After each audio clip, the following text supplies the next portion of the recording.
All right, here we go.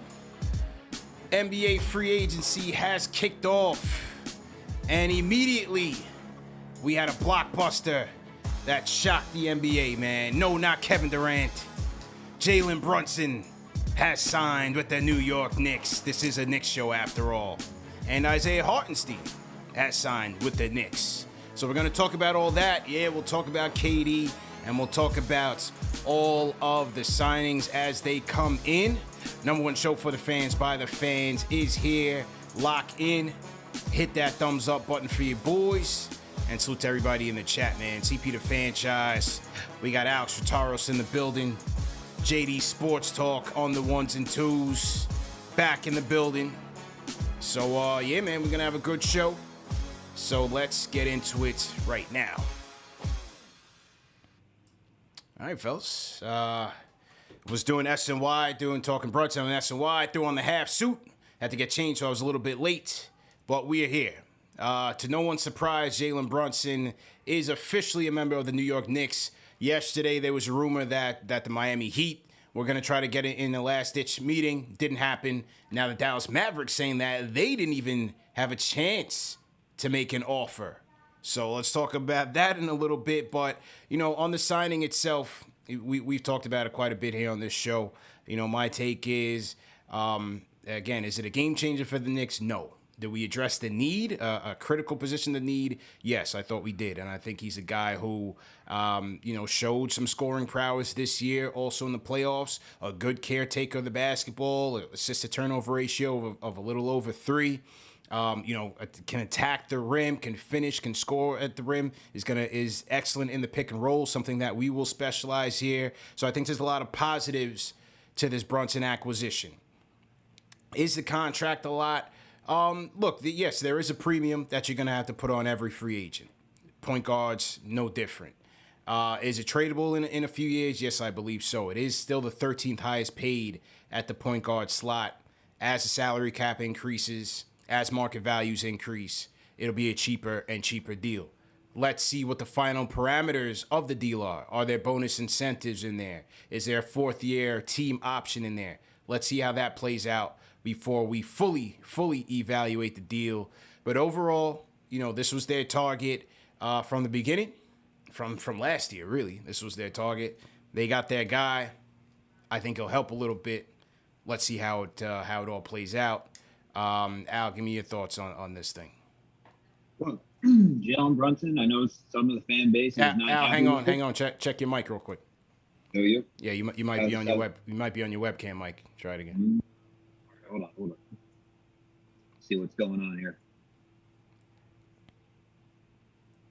Is that me or does this mic sound distorted, JD? No, you were right. Okay, good. You're there now. You good there? You Okay. were right. Okay, let's go. There you go. Zoom messing it up and picking up my headphones. Yeah. Shouldn't be doing that. But anyway, look, I know part of the fan base is split between wanting Jalen Brunson and not wanting him, right? But I like the move. I mean, even in the article that I wrote about Emmanuel quickly and him being the potential starting point guard coming into this season, I said I wouldn't be upset with Jalen Brunson because he's a point guard. This team has needed a point guard for the last 20 years. So now we have somebody that's going to raise the floor of this team. When it gets down to crunch time minutes in the third and fourth quarter, we won't have to rely on RJ Barrett, Evan Fournier, Julius Randle, all going ISO, and then the offense just completely shutting down. We saw what he did with the Dallas Mavericks, right? He was able to work besides Luka and help organize an offense. We just saw in the first round against the Utah Jazz, he was able to carry this team to a 2-1 lead. All right, he put up a 40-burger and a 30-burger against this team. Okay, and he just went to the Western Conference Finals. So the kid's got the pedigree now. He was a second-round pick for the Dallas Mavericks. He's earned his right to get the money. And, you know, is it going to be an overpay? Sure. I think he's around somewhere between the 40th and 50th highest paid player in the NBA now. Yeah. But as you pointed out, CP is going to be the 13th highest paid guard. Is he an above average point guard? Yeah, that's kind of where that salary is.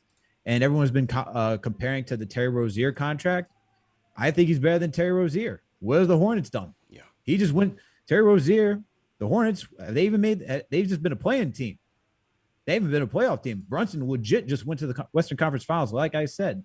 So for Brunson, solid pickup. I'm excited to see how this plays for the Knicks moving forward. I'm excited that we actually have a point guard. Someone, like I said, he's not going to be a game changer. He's not going to be. I'm not a game changer. He's not going to put us over the edge where we're going to be this highly successful team. He's not the last piece, but he's a building block to what this team needed, especially to help guys like RJ Barrett, regardless of your feeling on Julius Randle, Mitchell Robinson when he signs back. Okay, so a guy that can facilitate, organize, score when need be, and just his play style. Like I like it. I like his play style overall. He's not the fastest guy, but he just knows how to get to his spots. Crafty. All right. You look at cleaning the glass. He's in the top percentile in almost everything except for the corner three. Yeah. Right? Like 90th percentile. Corner three the rim. was there. Corner three, he's up there. Non-corner three. Sorry. Yeah. Non-corner three. Sorry. Yeah. You're right. So like rim, 93rd percentile. Short mid-range, 91st percentile. Long mid-range, 80th percentile. All mid-range, 89th. Corner three, 90th. All threes, 59th. 42nd percentile in non-corner threes. That's a solid player. A guy who's accurate and can knock it down. That's what we need. So he can score anywhere on the paint. Yeah. Get to the position where he needs. Can run the pick and roll. We haven't had that. So a guy that can run the pick and roll. Hopefully Tom Thibodeau can utilize that with Julius Randle, RJ, Obi Toppin, whoever, Mitchell Robinson as well. So I like it. I like everything about the Brunson signing. I think it's a good step for the Knicks moving in the right direction. Now, before we get to JD, so obviously Shams and Woj they've been battling since this morning. Shams reported that he's expected to accept the 4-year, $110 million deal from the Knicks. Woj reported a half hour ago that the Mavs did offer. So correct my earlier statement that the Mavs didn't get an offering because that's what Shams had reported. The Mavs did offer a 5-year, $106+ million offer. He did meet with the Mavs, and he's heading to meet with the Knicks within the hour. So I don't know if this is a tampering safe face by the Brunson team or what it is. We'll have to wait and see. I guess it's not over till it's over, but let's get your thoughts, JD, as if it is. I mean, Chris Haynes is joining the party. What do you say? And he's reporting that Jalen Brunson intends to agree to terms on a 4-year, $104 million deal. With who? With the Knicks. With the Knicks. Okay. So is it 110? Yeah. Is it 106? Is it 105? Is it 104? Yeah. And it reminds me of like last year when we were doing this show live and all the deals were popping up with Noel and they report the years and they report the total. I always like to see, let's wait until it's official and see what are the true terms. We don't know if there's an option. We don't know if there's going to end up being 4 or 5 million in bonus or incentives. So that's going to be interesting because as you start to see on the day of, there's already been 3 reports of 3 different numbers. Right. So what is it going to end up being? I think that is something to see. As far as Jalen Brunson as a signing to the Knicks, listen, he's not my prototypical type of point guard in terms of, the way the NBA is going. You like the 6'4", 6'5" point guard. You look at a DeJounte Murray who's 6'5", 6'4". But other than that, I mean, he answers a lot of the things that this team needs. And I think when you look at fit, I know there's going to be a question mark with Julius Randle. But other than that, I think it's a good fit with the team. And when you give someone $100 million, he's going to play a big role on this team. Yeah. I don't know what's the plan for them in terms of how they want to use him on the court. Does he have the ball a lot more now? We'll see. Do you play a lot more pick and rolls with him? I think, the signing today we saw with Hartenstein, I think that's also a sign. You get an athletic center. So I think we're in the early stages of seeing how they want to, complete the offseason and the personnel. Because when you give someone $100 million, listen, I know RJ is part of this core, but Jalen Brunson, it is very important for this front office, for this signing to be successful. Right. And in order to do that, it's a big focus. You have to look at how can we maximize, this young kid. And I've seen interviews with his father up in Dallas where his father thinks that there's another level that Jalen Brunson can go to. Does that other level mean 2-3 points more per game next year? Does it mean 2-3 more assists per game? We will see. But there's obviously some type of plan here, and I'm excited to see it. listen, at the end of the day, CP and Alex, I always talk about when it comes to New York, you have to evaluate it differently when you want to bring someone here, right? And it's tough to play in New York, man. And when you look at Jalen Brunson's qualities, his dad played here, so I'm sure, behind the scenes, he already knows, what it is to play in 100%. this market. He knows the do's and don'ts, the relationships with CAA. If there is one of these guys, I mean, listen, Lou Dort got $87.5 million. Yeah, yeah. Lou Dort got 87.5. A guy that hasn't shot over 40% in his career yet. So the bottom line is, in this day and age, you have to pay. You have to pay up. Pay to play. And it doesn't mean that I agree with it. It's just the way that you have to do business. So you want to sign players now, you have to pay up. So I got a question for both you, JD, and UCP, because we saw DeJounte Murray get traded to the Atlanta Hawks yesterday, and we saw what it cost. We saw the two first rounders that were unprotected. The pick that we had that we got from Charlotte, the top 18 protected, right? Pick swap, and Danilo Gallinari. Were both of you upset then? And JD, I'm going to start this question for you because you're talking about your prototypical point guard like a DeJounte Murray. So is that the guy that you wanted over Jalen Brunson? Listen, I'm gonna die on this hill, man. After I saw that trade, I wasn't doing that. I was not doing that. I wasn't doing it, bro. And I think if I'm correct, the report is 2025 and 2027 are unprotected. Unprotected plus unprotected pick swap in 26, right? Because they can't trade 3 consecutive, right? So the pick swap is there. You have to and you have to pay attention. They were smart, right? The Spurs were smart in saying, listen, we want those later years unprotected because you figured in 3 years, if the Hawks are not, contending, they may shake up that roster. Right. And then when we get to that point, those picks are going to be valuable.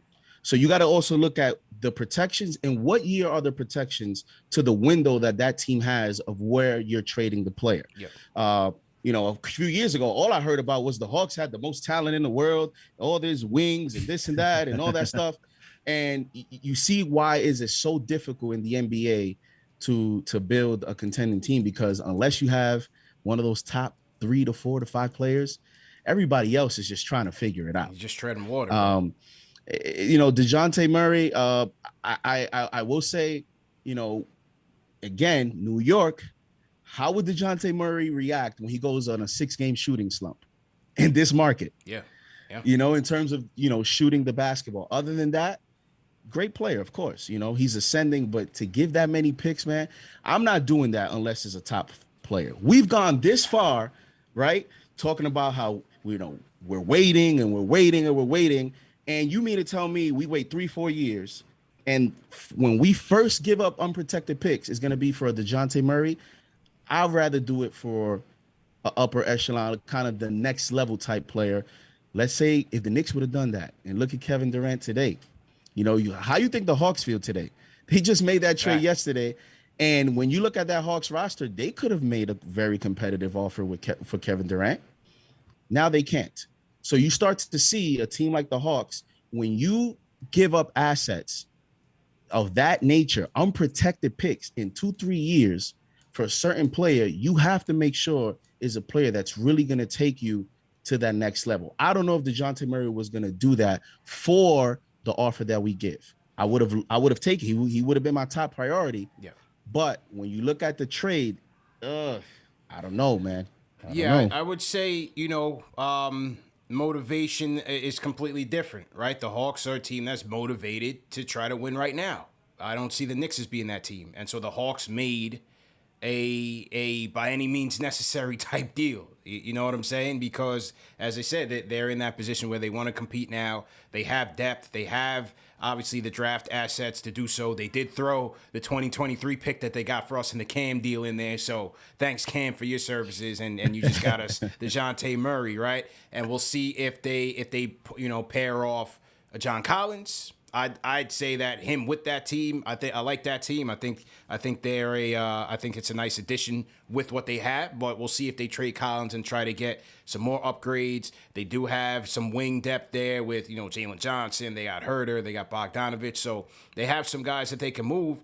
But for us, obviously knowing that Brunson was their target, hella high water, I think they were interested, as Mark Stein said, but it was going to come at a certain price. And I don't see them making that type of Godfather offer for a player like this. I still think they're waiting on the spider. Now, a lot of people say, well, you can't go with 2 small guards. Hey, maybe Brunson is a stepping stone to that. Maybe he's in that deal in 2 years for a Donovan Mitchell. Who knows? But I didn't, bottom line, I didn't see them making that Murray type of deal to go get him when they already have Brunson here. And you gotta factor in the fit. RJ's gonna be locked in. You don't know how long Julius is gonna be locked in for.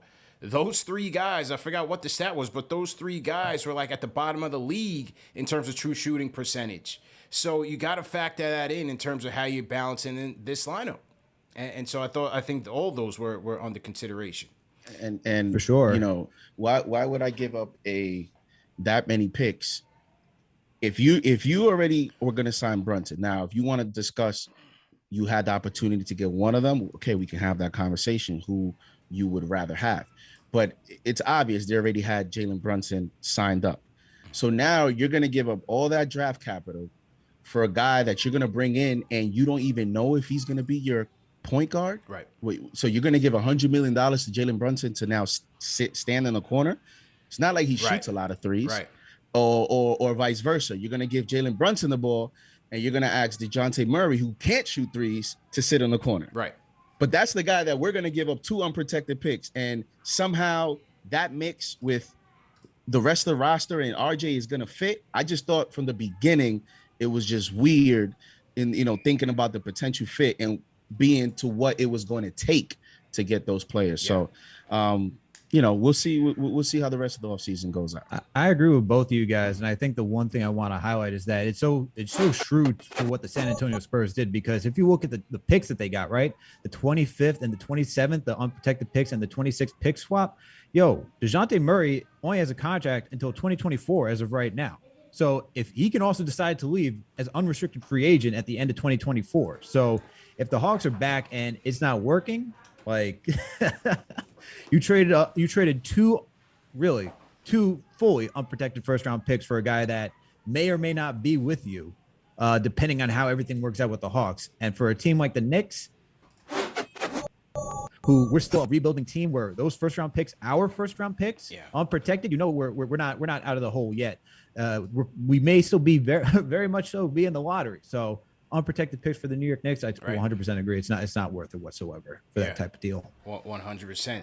I thought it was. Salute to everybody in the chat once again. Hit that thumbs up button for you boys. Just hit a quick reset. This is the NBA Free Agency Show, aka Knicks Free Agency Central, #1 show for the fans by the fans. We got 2,600 people in here. Let's get those likes up. Let's get it up to at least 1,000 likes. And do me a favor right now, people. All 2,600 of you at home.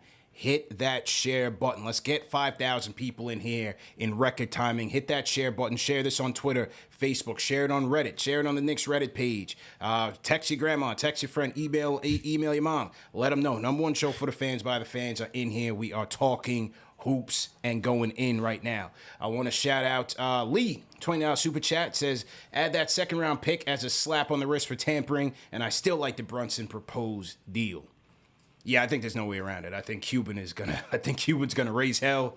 You had all these guys at my playoff game, Worldwide West, Allen Houston, Julius Randle in here, trying to infiltrate. It was a little shady, man. A little shady. I think Cuban is going to want some type of compensation here, and so we'll see what happens. I do think it's very interesting and very intentional that if you guys heard Ian Begley's reporting all this week that the Knicks don't consider Brunson a savior. They don't. I feel like that is intentional, bro. That the Knicks are putting that out there for all you fans and season ticket holders out there. That some nights it might be 26-6, some nights it might be 8-6. They might be talking to me. They might be saying, JD, before you think about another 50 burger, just so you know, JD. Take it easy. Take it easy. Take it easy. Keep the grill under the wrap. Right. You know, I just think it's interesting and very intentional that they're putting that out there to really temper expectations. And I think it is important, man, because we don't want to put this guy through what we put Julius through. And not that, you know, I'm feeling bad for Julius playing a violin for him because, you know, he's a grown man. He can handle it. Or he should, you know. And if he doesn't, that's on him either way. But, you know, we gave Julius the bag. We put number one guy, go-to guy expectations on him. Last year, he crumbled on it. You know, and I don't want that to happen with this kid. I think the expectation should still be that he should still be the third guy. This should still be go through RJ, Julius secondarily, or, you know, 1A, 1B, whichever one you want to put ahead. You know, some guys one guy's going to have him some nights, the other guy's going to have it going. But Brunson to be the connector. You know what I'm saying? I think that's where we should be realistically putting him. What do you guys think about that? Look, as to like how we should grade like Jalen Brunson. Yeah, for just the team, just like the overall just expectations, you know, coming into this thing, man. It's a big contract. It's a big deal. Yeah, I mean, look, I'm not putting a lot of expectation. Like I keep saying, like I said it earlier, right? Like this is not the guy that's going to put you over the top. That is going to make you this deep playoff team. Like it's just not. He's going to be a guy that's going to steady the team out. He's going to be, like I said, a floor raiser. I still don't see. I see this team like being a play-in team moving forward with the roster that we currently have, and after the guys that are expected to sign, I see this still as a play-in team moving forward. But it'll be a more sound play-in team. It won't be catastrophic, as I said, third, fourth quarter where we're just banging our heads against the wall because we're losing because Alec Burks isn't running a pick and roll and he's going ISO or taking his sweet time bringing the ball up the court, or Julius Randle just trying to take his sweet time going up the court and just turning the ball over, trying to back somebody down from the 3-point line. I don't think that's going to happen. It's going to happen, not as much. Let's just put it that way. But I just think it's just going to be a natural like progression as a team overall. You know, how this team will how better this team will be dependent on how RJ, Quentin Grimes, Emmanuel Quickly, Obi Toppin, Mitchell Robinson, all those guys. That's really where it's going to be dependent. Brunson's going to be a table setter. Everyone else has got to step up too and be playing better than they have been with their tenure with the Knicks. And just hold on, just to let you know, the Dallas Mavericks, this is going to be interesting for their books. Dallas Mavericks just signed JaVale McGee to a 3-year, $20.1 million deal. Dallas Mavericks did. So interesting. Their books are getting tighter. Right, and they signed Finney Smith, or they intended to sign Finney Smith? They extended Finney Smith during the last Finney Smith. Right, yep. right. And then right. they also traded for Christian Wood. That's right. I mean, yeah, it's going to be interesting with that signing. The fact that, you know, I guess the signing hasn't been official kind of makes you think if there's, you know, the Knicks are starting to, you know, working something out with the Mavericks behind the scenes. We'll see how that goes. It's as far as the expectation, CP, I think this is a franchise that is a front office that is protecting their investment. And you know, they looked at what happened with Julius. It's also a front office that hasn't had much at all communication with the media. And so, I mean, you saw after the backlash of the draft how that statement came the next day around 11 or something after, you know, all the social media stuff. I thought that was interesting. And then, you know, now, you know, with Ian Begley reporting that, they kind of want to put it out there. I just think it's them trying to temper expectations. And I think it's smart business to do that, right? Like, even if you get a great player, you always want to kind of ease on the expectations so that if he exceeds it, it looks a lot better, right? Because if Jalen Brunson comes here and he plays a lot better than even his statistics, or he elevates his team, this team surprises next year and is a 6 seed, 7 seed. I mean, we'll see how the roster is in terms of then thinking about predictions, but it looks better for you when you strategically say, oh, you know, he's not going to be this, he's just this, and then he exceeds that. I think it has to do with that. It has to do with what's happened with, you know, Julius Randle. And it's also their way of just using communication, just because they're not going to get in front of the camera and talk to talk to the media. They're only going to talk to the media when they sign a player, and it's pretty like when that press conference for Jalen Brunson happens, because I would think they'll have that. They did it for Kemba. Yeah. Oh, absolutely. It's just weird for Mark Berman to use that day and ask Leon Rose with Jalen Brunson and Rick Brunson there and everybody, hey, why don't you talk to the media? Why didn't you talk to the media after the draft? Like, they're smart about when they show up to the camera. So let's see how Jalen Brunson plays, but I just think it's just smart by the front office to just put it out there, and then you let it play out. No I question. think the term is under promise, over deliver, right? It. That is a fact, man. Well said. Best way to live life. Yeah, man. Absolutely. We're going to get to your phone calls on the Brunson stuff. So to everybody in the chat, once again, hit that thumbs up button for you boys. Just a recap. Wait, what? NBA free. What? What's going on?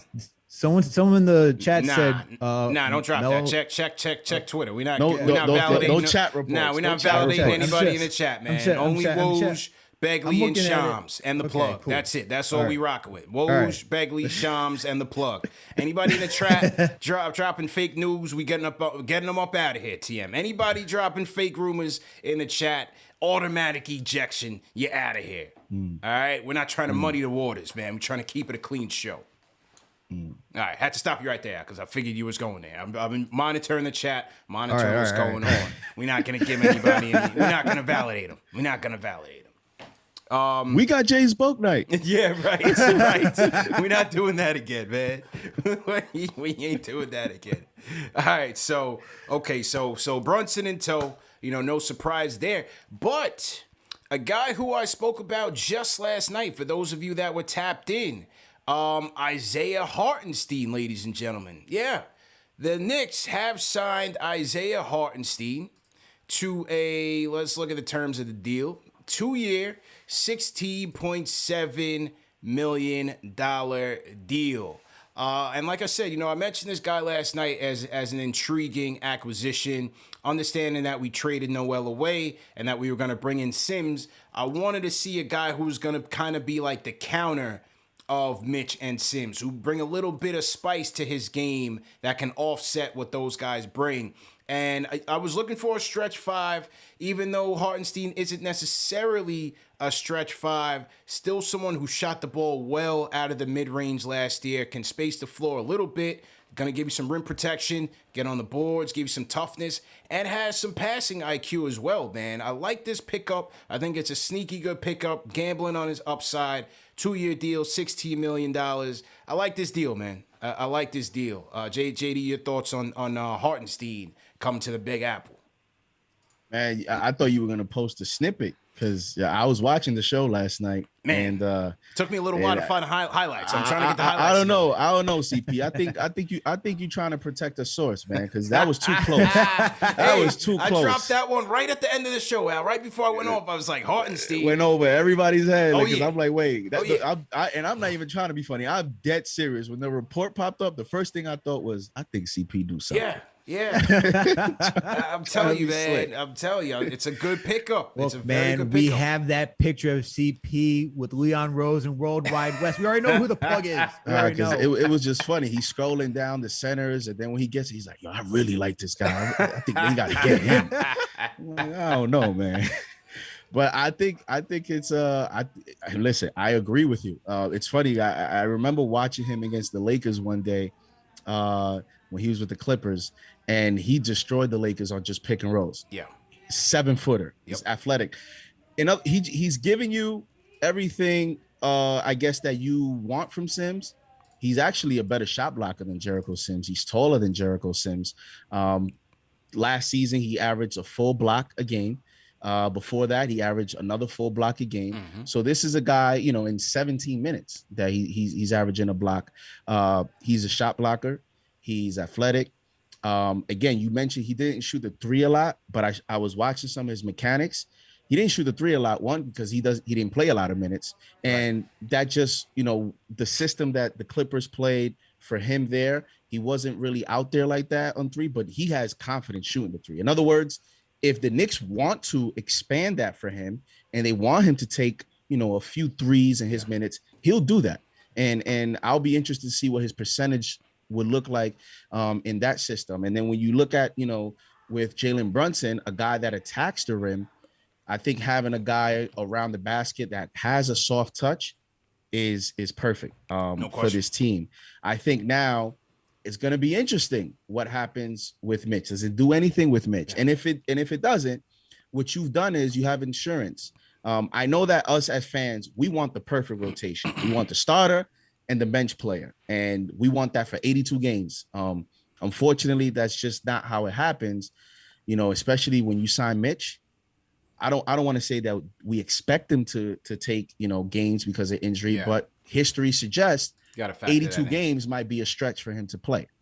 And then Jericho Sims, listen, we love the young guys. I don't know that every single guy on this roster is going to be in the rotation this season, because as you can see, this is a season that they have to show serious progress. So I think Hartenstein is a little bit of an upgrade over Sims and is just the right fit for the second unit, playing with Emmanuel Quickly and maybe a Quentin Grimes.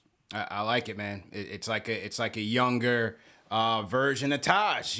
Taj finally moves on, man. We'll give Taj the Udonis Haslem, lifetime roster spot award. Give him a clipboard. He could even suit up if he wants to, but it's time to move on from Taj. I like this pickup. I think it's a sneaky good pickup. And you mentioned Mitch, So Mitch has been, Mitch's friend of the program. He's always interacting on KnicksFanTV Instagram. And when we posted the Hartenstein rumor earlier today, there was a fan who got on here and was like, I got to find the exact quote, but basically he was like, I like Hartenstein as a stretch five. And then another fan chimes in and he was like, yeah, good, because Mitch can't shoot from 3 feet away from the basket. Lo and behold, who responds to that guy but Mitch? Who says, oh, yes, I can. So shout out to Mitch for always rocking that chip on his shoulder, man. He's always going at the feds, never dodging the smoke. We'll see what happens with him and his deal first and foremost, and whether or not, he does get some shots off next season. But I thought that was pretty funny, Al. For sure. And you got your Mitch shirt on right now. I do. So there you go. Yeah. That's the last domino for the night, man. Block Nest Monster coming back home.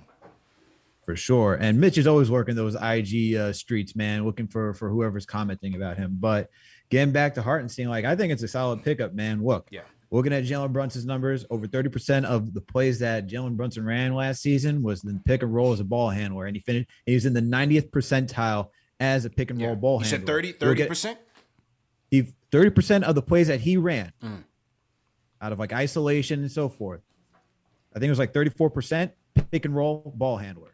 You want to compare that to Isaiah Hartenstein now? Isaiah Hartenstein, 25% of the plays that he was involved in, pick and roll, rim runner, right? Mm-hmm. And he was 76th percentile as the roll man.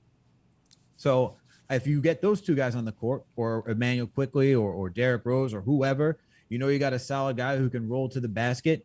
We know Mitch can do the same thing, but as JD was also pointing on too, he's got a little bit of a shot, right? So that's something that's different. And JD loves his football analogies when it comes to basketball. So this is like a change of pace center, man. Something just different from Mitchell Robinson. Instead of having just a true guy who can just hang out in the dunker spot, complete, can finish around the rim very easily. Good putback dunker, shot blocker, solid defender, solid offensive rebounder. You get the opposite of that, a guy who can draw out the center away from the paint. So if you got Obi Toppin, if Isaiah Hartenstein is the backup center, which is most likely going to happen, having him, Obi, a guy who likes to run in the open court, someone who pulls the center away, not a lot of guys protecting the rim then. So that allows Obi to run baseline, cut, do a lot of things, gets his game to open up a little bit more. So I like it, man. Adding a little bit more shooting. Yeah, Isaiah Hartenstein's not going to take the volume from three, but at least he has something in the mid-range that you have to honor. At least. So I do like the signing. I think it's solid.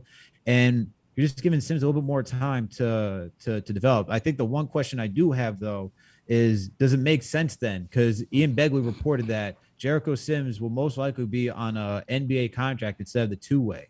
And as of right now, the two-way contract hasn't really changed. It's not including practice or whatnot. I think it's still 50 games that he can play. So unless you believe Mitch will miss more than 30 games, which is not out of the realm of possibility.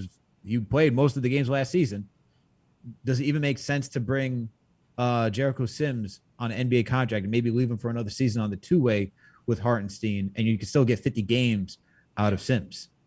Well, I think that all depends on, who they have on the farm that they want to see. Does a guy like a Montero get that two-way? Does a Keels get that other two-way? We'll have to wait and see. So I think it all depends. We'll have to see how Summer League shakes out. How does Sims do there, or are there any other guys on the Summer League team that they want to, bring in for an extended look on the two-way? But no question, having Sims as the third center on the depth chart, I think that's a no-brainer because, as JD said, he got to factor in a couple of games that Mitchell missed. Hopefully, no more than a couple. But having depth is never a bad thing, and I think Hartenstein is kind of that yin and the yang to what these guys bring. So I like that balance that his acquisition will bring to the team. And another thing is, even with Jalen Brunson, but this acquisition, he's 24 years old.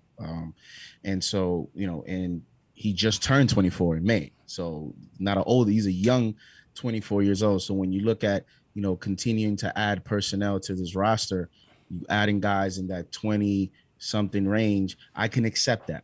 I can accept that because, you're not adding a 30-year-old or 29-year-old more so later in the year. You're continuing to keep, in a league that it continues to get younger and younger. Like when you look around the league, there's a lot of like veterans that can still play in this league they're not in the NBA roster because the league has completely shifted towards everybody just wants young athletes as the league continues to get faster and stronger. So that's also, I think, a positive, the fact that, he's also, a young athletic center to add to this core. So to everybody in the chat, once again, hit that thumbs up button for you boys. Just recapping the Knicks blockbuster day in the free agent market. Just kidding. But they did get Jalen Brunson, as we figured, and signed a quality young backup center in Isaiah Hartenstein. Let's get to the calls, man. Let's hear from the people. Hear what the people got to say, man. This is the People Show, number one show for the fans by the fans. So call us up with your takes on the events of today. We'll stay with the Knicks, and then we're going to move on to broader NBA after we get through a ton of calls. So let's stay on the Knicks topics. Let's start it off on the Discord. Our guy Zay from Maryland kicks us off. Zay, how you feeling? Good, fellas. How y'all doing? Good, man. How you feel? Good. I'm feeling good, man. I think I'm happy with what we have so far. Plus, there's always room to grow, right? So that's what we're looking at here. We still have room. I think I've been preaching. Every time I call, I preach, hey, let's not just continuously try to blow this thing up and start all over. Stop reshuffling the deck. Let's keep building on what we have. We left last season. We had a good season 2 years ago.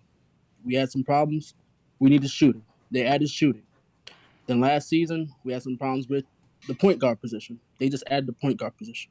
So every season they're addressing the season, and then they're saying, hey, we need to go ahead, attack free agency modestly and fill in what we need for this team. That's what they've been doing every year. So I'm still confident in what the front office is doing. As far as Jalen Brunson, the signing, we're not paying him to come in and drop 30 a night. We're not paying in 6-7 assists. That's not what we're paying him for. What we're paying him for is to do his job and to also help the other guys, free up the other guys. So it's not just for him to develop, but it's also to develop the other guys on that team in the starting lineup to where they can excel as well. So that's why it's a good signing. Also, if you look at Jalen Brunson's numbers from college, year by year, we're looking at progression here. We got to stop looking at the what have you done for me lately. We got to stop thinking like that. It's progression. The progression is every year in college, his numbers has gotten better. His minutes have gone up. His three-point percentage, his field goal, everything has gone up year by year in college. He came to the NBA, same thing. Every year by year, his minutes, his points, his assists, turnover, everything has gone up year by year. You're paying attention to progression. So this is a great signing. We got to stop trying to look for everyone else and look what's popular in ESPN and what they're posting. They hate the Knicks. They're going to always talk bad about the Knicks. They're going to always find a way to LOL Knicks, right? We got to get out of that mindset and start thinking about what makes sense for our team. You'd rather trade for DeJounte Murray. You're giving up a lot of picks, and then you still got to pay him. Right. So we just paid for a guy in free agency, right? We didn't have to give up any picks. We still have all our picks. If we're going to use them, great. If not, we got enough to trade for a player down the line if we need to. I think he's going to do well. I think having that leader next to Randle, hopefully we'll be able to get the ball out of Randle's hand. Yeah.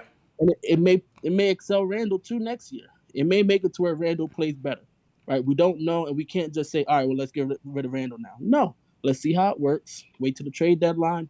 If it doesn't work with Randle and having a true point guard, then you can start talking about trades. We got picks. We got Randle. We got Fournier. We got enough pieces to make trades. If it's for Mitchell, if some people still value Zion might come out and ball out this year, and then we might say, hey, we want Zion.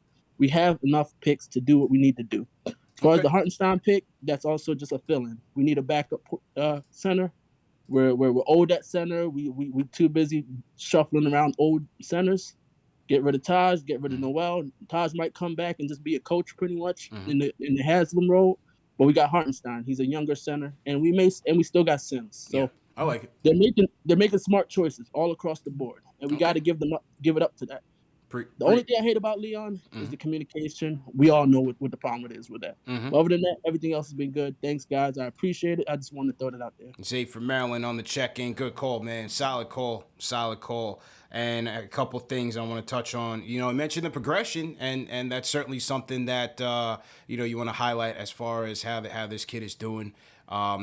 Took on a larger role, especially in Dallas. They tried to diversify the offense a little bit more, not make it so, heliocentric, Luka. It still was that this year, but, they tried to spread it around, and Jalen Brunson certainly benefited from that. I thought even when they brought in Dinwiddie, that was a good move for them as far as their playoff push, just having 3 ball handlers, 3 guys that can generate offense for the rest of the team.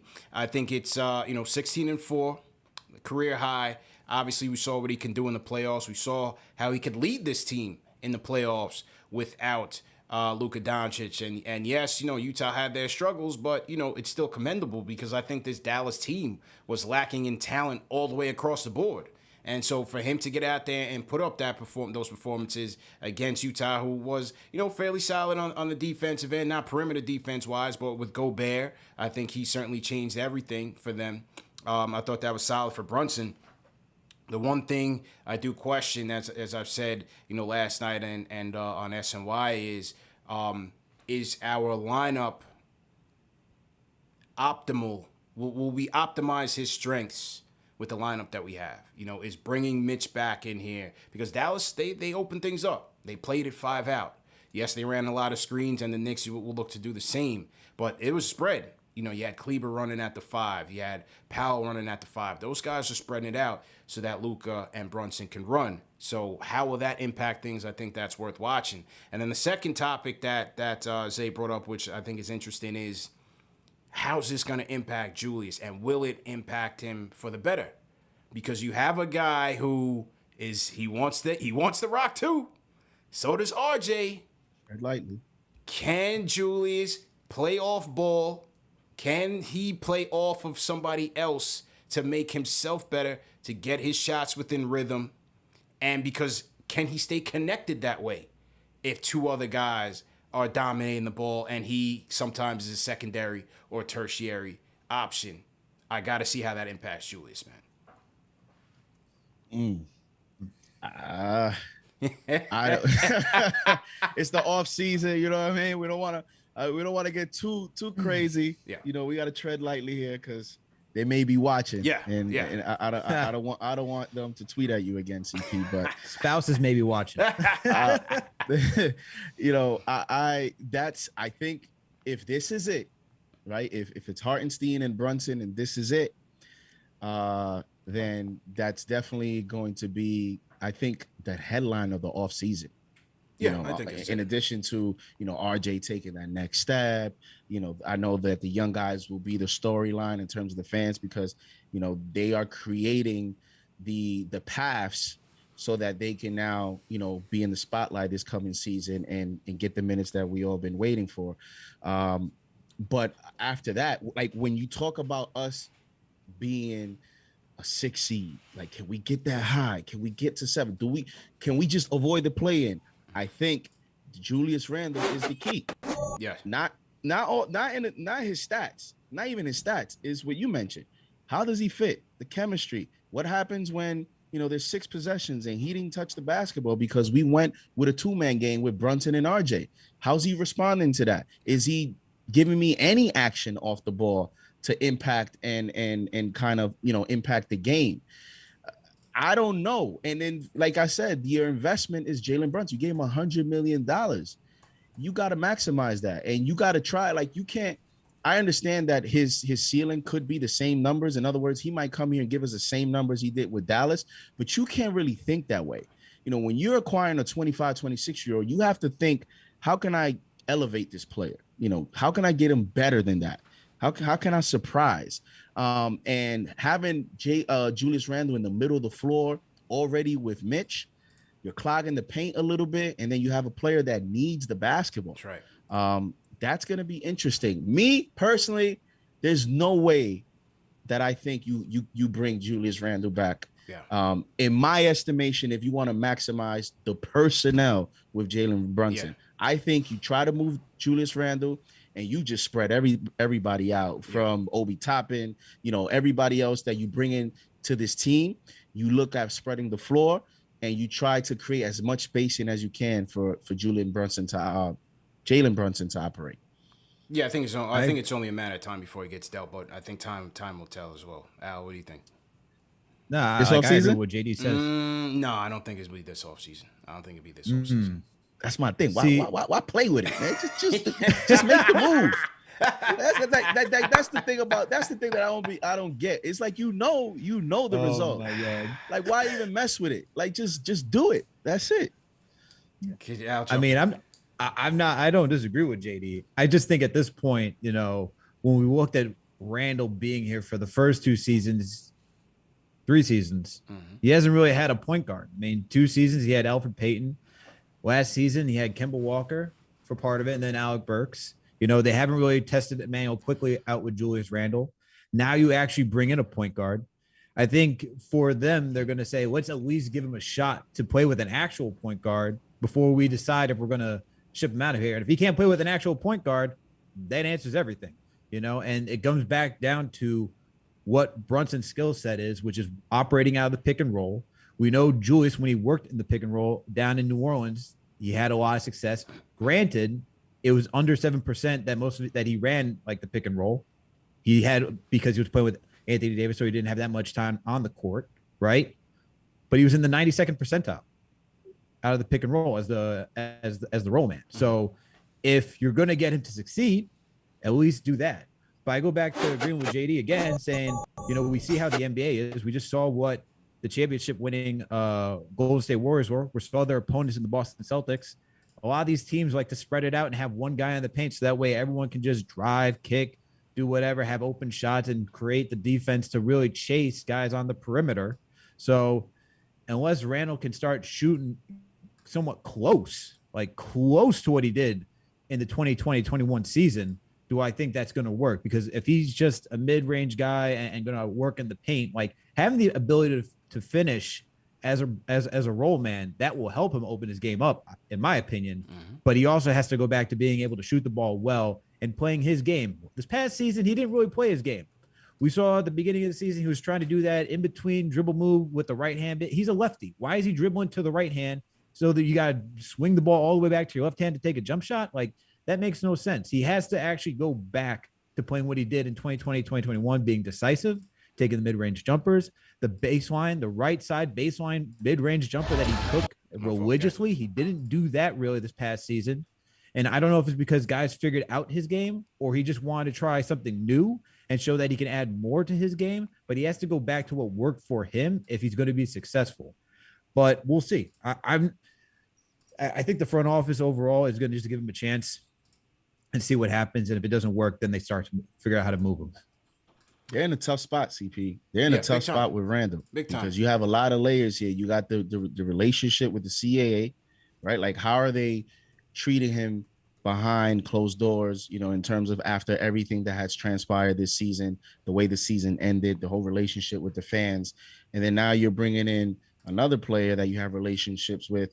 And I mean, listen, with some of the guys like Walt Parent, like Allen Houston was talking about. He was in the podcast and he talked about some things that makes me believe they have to know. They do know about the fit and that it could be an issue.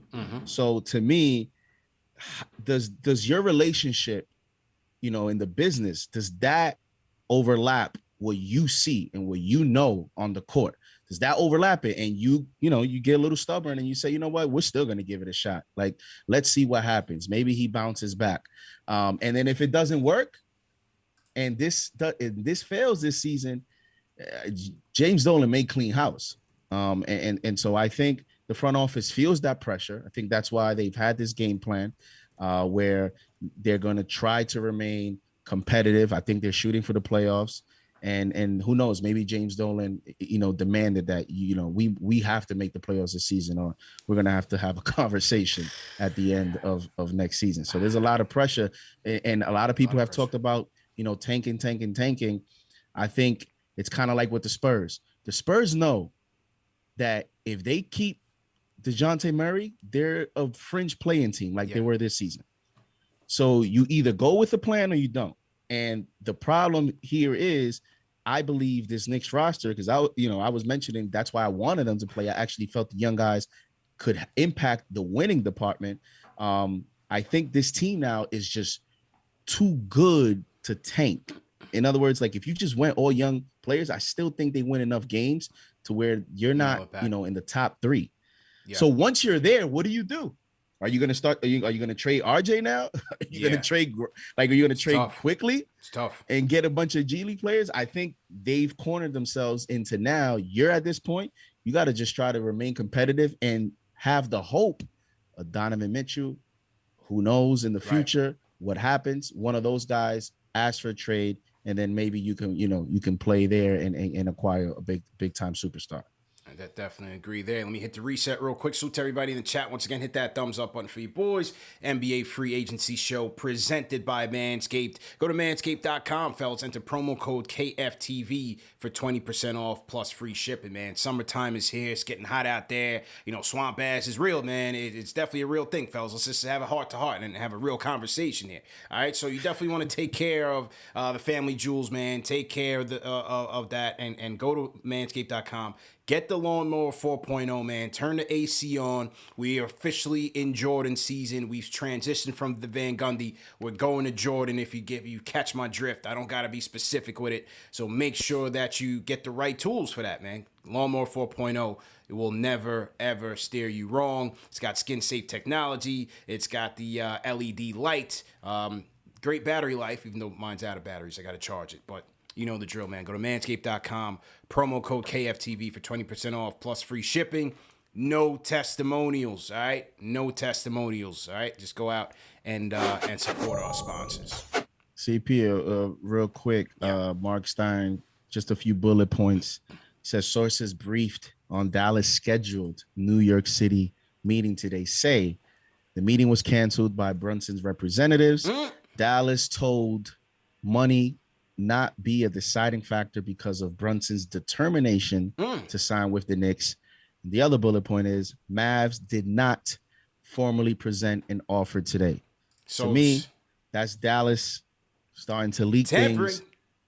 Tampering. The eventual tampering.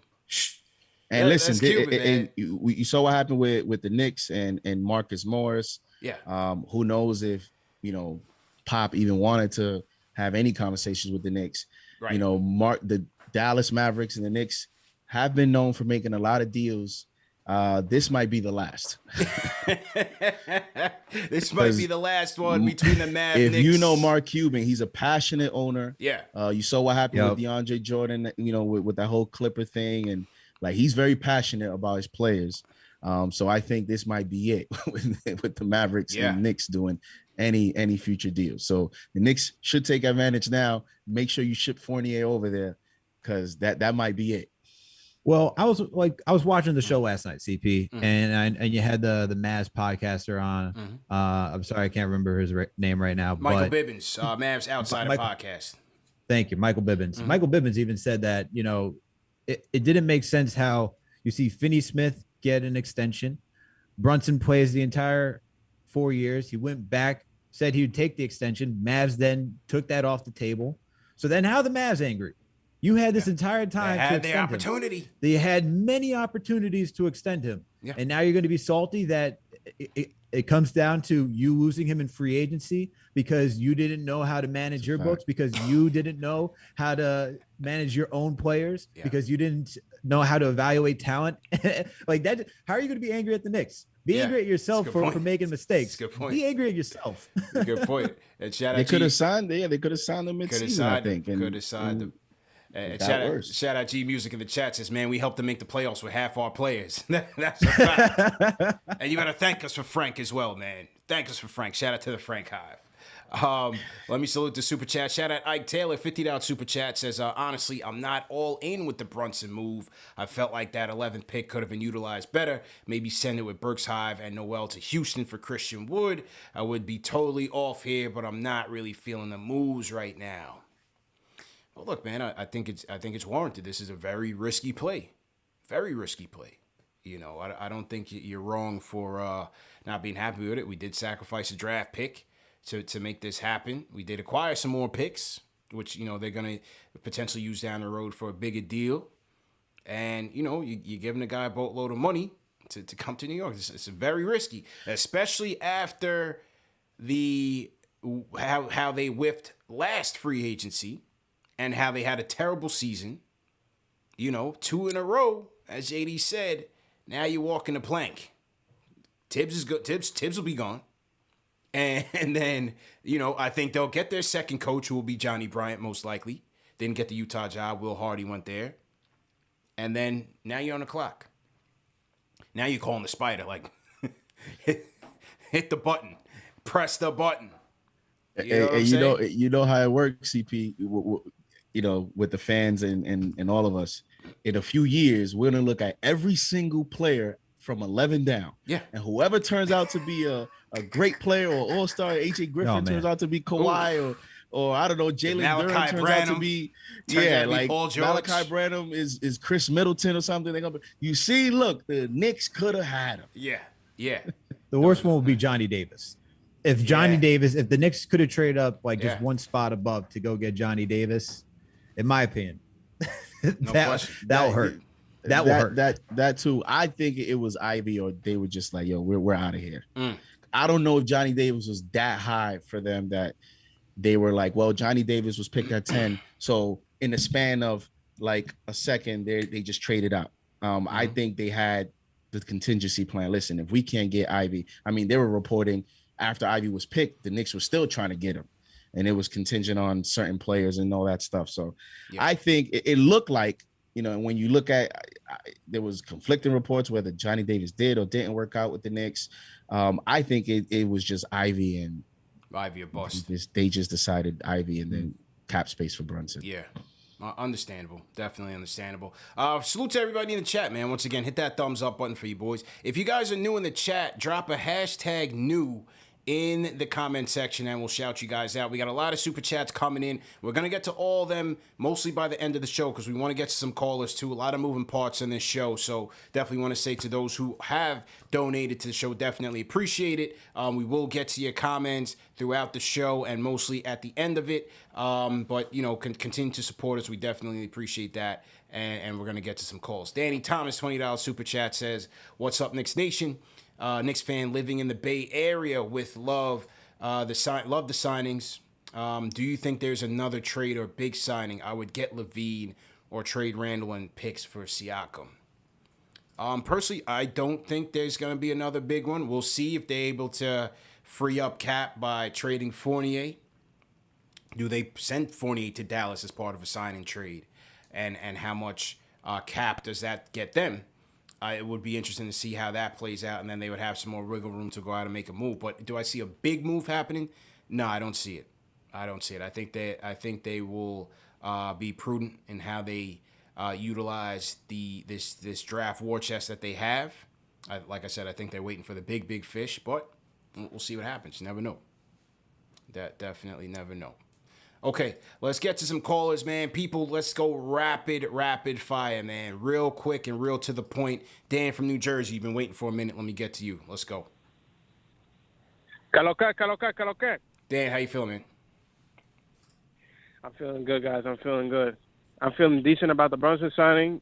B minus, B signing, in my opinion. You know, I'm just gonna keep my expectations low and expect Raymond Felton 2010, 2011 type year. You know, I think that'd be solid.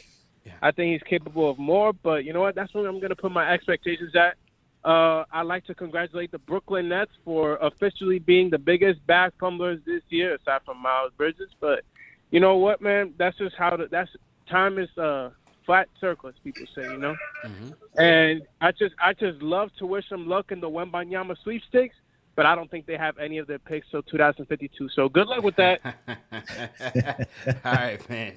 Appreciate the call, Dan. Rapid fire, man. Max from the Bronx. Let's go. Yo, CP, Alex, JD, what's good? Good. How you feeling, man? Listen, What's good? What up? the signing is what up? Signing is cool. You know, it's a steady hand. I don't want to make the playoffs next year because, again, 2023 draft is way too important. However, I'm disappointed in you guys. I am. I'm going to tell you why. Okay, let's hear it. Because the greatest thing happened today, and I know it's the Knicks fan show. Oh, we're going to get to it. No, we're going to get to it, Max. What? We're going to get to it, man. Well, we do know this in segments here, man. I know y'all going to get to it, Yeah. but I can't. I know, I understand, and I know it. But boy, oh boy. I told you we could have done a next show. Richard Jefferson's Everybody bald had head it. ass. Yeah. Richard Jefferson's bald head ass. All these net people, Peanut head Anthony Richard Jefferson. Pacheco or whatever his name is, disrespecting us every chance Oh, they yeah. get. Oh, yeah. And look at them now. Yeah. Frauds. Frauds. And listen, bro. Umar Irvin, we don't know what's going to happen with him. Kevin Durant wants to get traded to 2 number 1 seeded teams, right? Yeah. The Suns and the Heat. So he doesn't want to. He's running from the grind. Yeah. He's driving away from the grind, right? Yep. So listen, I want Knicks fans. I heard Knicks fans. I'm disappointed. I'm gonna get off the phone right after. All right. Knicks fans like, oh, let's trade for Katie. No, we don't trade for Katie. You let them die right then and there. Y'all have a good show. That's all I had to say. Max from the Bronx with Let's the go. smoke. We got to get to it, man. We got to get to it. We want to get our Knicks takes and get the fan takes in here real quick. We will get to the mutiny in Brooklyn because on the 3rd year anniversary of them snubbing the Knicks, it's all burned down to ashes. And as I said on Twitter, if you know a Knicks fan, if you know somebody in the Brooklyn Brigade, we're going to kick them when they down. This is what we do on the show. We're going to kick them when they down. They are down badly right now and let them know. All right? We're going to pour salt in the wound, man. We got to. We owe that to them. Shout out to Remo Jones, team #new. Vincent Foster, Carlos Lujan, team #new. How you feeling? We got John D. Lee, team #new. Salute to you. And, yeah, man, everybody else tapping in on Team #new. Definitely appreciate it. Let's go across the water, fellas. Let's go to Sweden. My guy Dwayne from Sweden checking in. Haven't heard from him in a while. Dwayne, how you feeling? I'm good, CP. How you doing, man? How was the vacation in Jamaica? Oh, Don't know yard. Yo, it was fantastic, man. It was fantastic. My cousin got married out there and whatnot, man. So just had a good time vibing with the family. Still checking in. I'm still, keeping tabs on what was going on over here. But good times all around. Nice, man. JD, nice to see you again. Alex, what's up? Just real quick, Brunson, man, so underrated. Underrated at every stop in his career. From high school, college, and you know what? He schooled every point guard in the league. Every point guard he's schooled in the league. I've watched his highlights. Not one of them can actually really stick with this guy. I'm not playing around with you. Like, he's so shifty, it's crazy. Like, and he's playing next to Luka, right? Luka's ball hogging. We know that Luka ball hogs. Everyone talks about Luka ball hogging. All his stats were with a ball hog, Luka. This guy's about to go crazy in New York. Trust me. Hartenstein, top 5 defensive player. You talk about the shooting, all this stuff. Look at the stats. I saw this thing on YouTube today. This guy is top 5, like Robert Williams, Mitch Robinson, Nerlens Noel. We let go Nerlens Noel. Top 5 in that same category. Top 10, whatever. Top 5, top 10, something like that. I'm telling you, man, we did really, really great. All these haters in the chat, all these haters everywhere, stop hating. Stop hating. We are really good. Oh, we're making the playoffs. I don't care about 4 seed, 50 burgers, none of that. Oh, man. We're making the playoffs. We make it into 7th or 8th or whatever. We're going far in the playoffs. Tibbs, don't mess this up. That's all I'm saying. Tibbs, don't mess it up. Oh, yeah, I guess we got to play for Cam to stay on the team. That's all I want. I want Cam to stay on the team. Okay. Thank you so much, CP. I'm going to go to sleep now. Sounds good, man. Sounds good, man. Saluting Sweden. And ladies and gentlemen, we have to mark the start of the next season. We have our first playoff guarantee. My man Dwayne from Sweden has jumped out the window, and he's going for it, man. He said he wants the 4th seed. All right, so let's make note of that. June 30th, 2022. Hopefully he comes back. He doesn't pop up like that guy that kept correcting me. Yeah, ice water. Remember the guy that kept saying I was the originator of the 50? And we never heard from him again. And we never heard from him again. So hopefully you come back if the Knicks are man. out of the playoff picture. Yeah, my man went all the way out there. Okay, all right. So he's in it. He's into it. Okay. We'll see how it plays out. Let's go to the Discord. Franavely. Go ahead and unmute your mic. Franavely. What up, guys? How y'all doing? Good, man. What's your name? Where you tapping in from, bro? My name's Francel. I'm from Inwood in Manhattan. Inwood, okay. Thanks for having me on the show. It's my first time. Let's go. I want to shout you guys out for putting in all this hard work in this off season. I feel like I'm not oversaying it when I say you guys are putting in more work than our front office, but that's neither here nor there. Okay. Now I do want to touch on a couple of y'all topics. You have some good topics.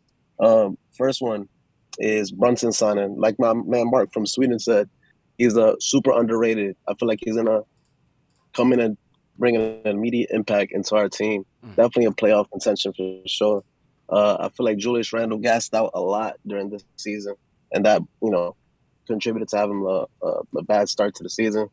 But overall, I'm excited about this free agency. Already, I'm super happy. So excuse me for my words if I'm mixing them up, because like my other brother said, the Nets across the bridge, that's going downhill. That's burning down. I'm super excited to hear you guys talk about that too. But that's all I got to say, man. I appreciate you guys. Okay. Appreciate the call, man. All right, so Fran is in on the Brunson deal. Dark Horse, let's go. Hey, what's good, CP? How you feeling? Al, JD. I'm good. I love the Brunson signing. Honestly, tampering or not, max tampering fines $10 million. Mm-hmm. James can pay that. Yeah. Dolan got that. We ain't worried about that. Yeah, you got that. And then as far as like Julius, like, I haven't really heard too much from Julius and RJ. I think Julius is working. He's tapped into the lab. So I'm actually excited to see like a 2 years ago Julius with Jalen, because Jalen's a very efficient player. So is the backup center that we got. Mm-hmm. Just because, best case scenario, Julius reverts back to his MIP season, and then we can trade him at his peak. And I think what we're missing actually is like a bona fide wing. Like a Brandon Ingram. So maybe like a Cam and Randle for Brandon Ingram. Mm-hmm. Actually think that works money wise before we pay Cam, because the Pelicans have like an exception. Throwing some picks in there too. Yeah. But I actually think to make Jalen play better, you need to put a big guard next to him, like a RJ, versus like doing like a like putting like Evan Fournier back there. I think Evan needs to come off the bench, so I think you should slide RJ to the 2. And then start Cam, and then quickly can be like a 6-man, and Ev can be like the sniper off the bench. But I would say last thing is hot take. I think we're gonna start messy, because although we do have the pieces, you just gotta like I said, put players in certain rotations so that everyone's fluid. I think we're gonna start poorly. Tibbs is gonna get fired. They're gonna promote Johnny, and then we're gonna make the playoffs. That's just my take. Appreciate it, man. Dark Horse feeling it as well. I'm thinking, and he was mentioning, going to get Brandon Ingram. We got no shot at that, but I appreciate your optimism. I'm thinking, I don't know. I think Grimes needs that spot. 2 spot. You need. I think Grimes, because I want first off I want 3-point efficiency, which he guarantees you that. You know, Cam still has to work on his shot. And then you get the defense. I'm looking at Grimes there, running Cam with the second unit of IQ, D Rose, Cam, Obi, Hartenstein.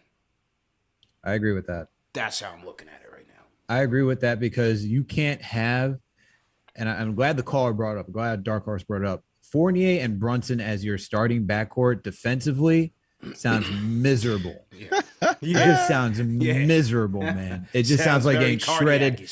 Oh my God. So please, Quentin Grimes, that's got to be the guy starting next to that has to be the guy starting next to Brunson. That or like, you know, I know Cam still has some way to go. He has to earn his minutes. So that's probably why I should say he's not going to be in the starting rotation. But looking at this roster, it has to be Grimes. It has to be Grimes. You need a tenacious defender out there next to Brunson because, man, we don't need to see this.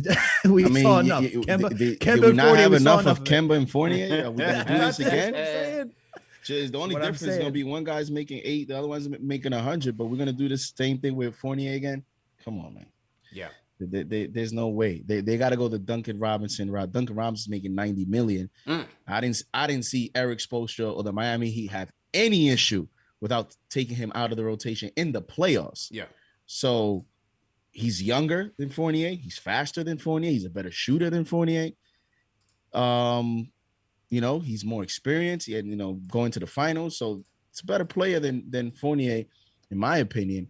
And he's on the bench because in the end, and I was mentioning, we're going into a faster league. This guy's going to be a year older. Yeah, and that's it. You now you have him at the 2 guard in some of these fast elite 2 guards. Yeah, he's going to get cooked. I mean, we already have Randle at the starting 5 if he is here. That already is a liability, in my opinion, defensively. So how much more pressure are you gonna put on RJ, you know, guarding the best player, and then Mitch being sound on his defensive assignments? You gotta start, and then Tibbs is the coach. So to me, you either go small with Quickly or like you mentioned, you go with Grimes at that 2 spot.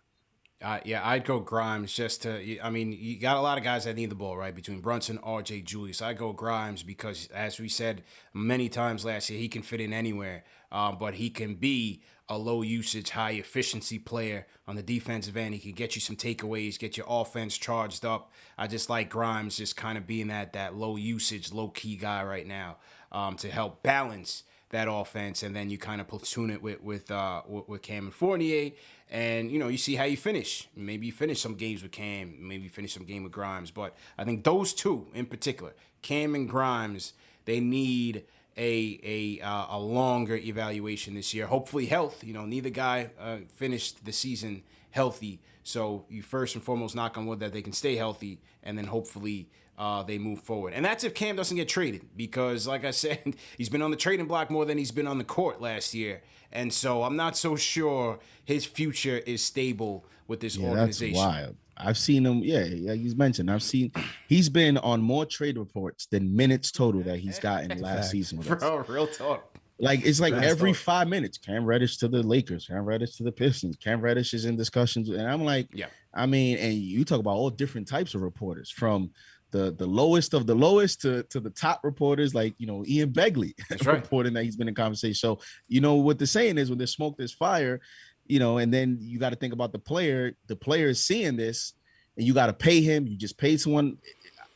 You start to think, what was the point? Mm-hmm. What was the point? And I think it goes into what was happening last season with the disconnect, because maybe I'm starting to think now, maybe last season was the opportunity window for Cam, and he didn't get it. He missed it.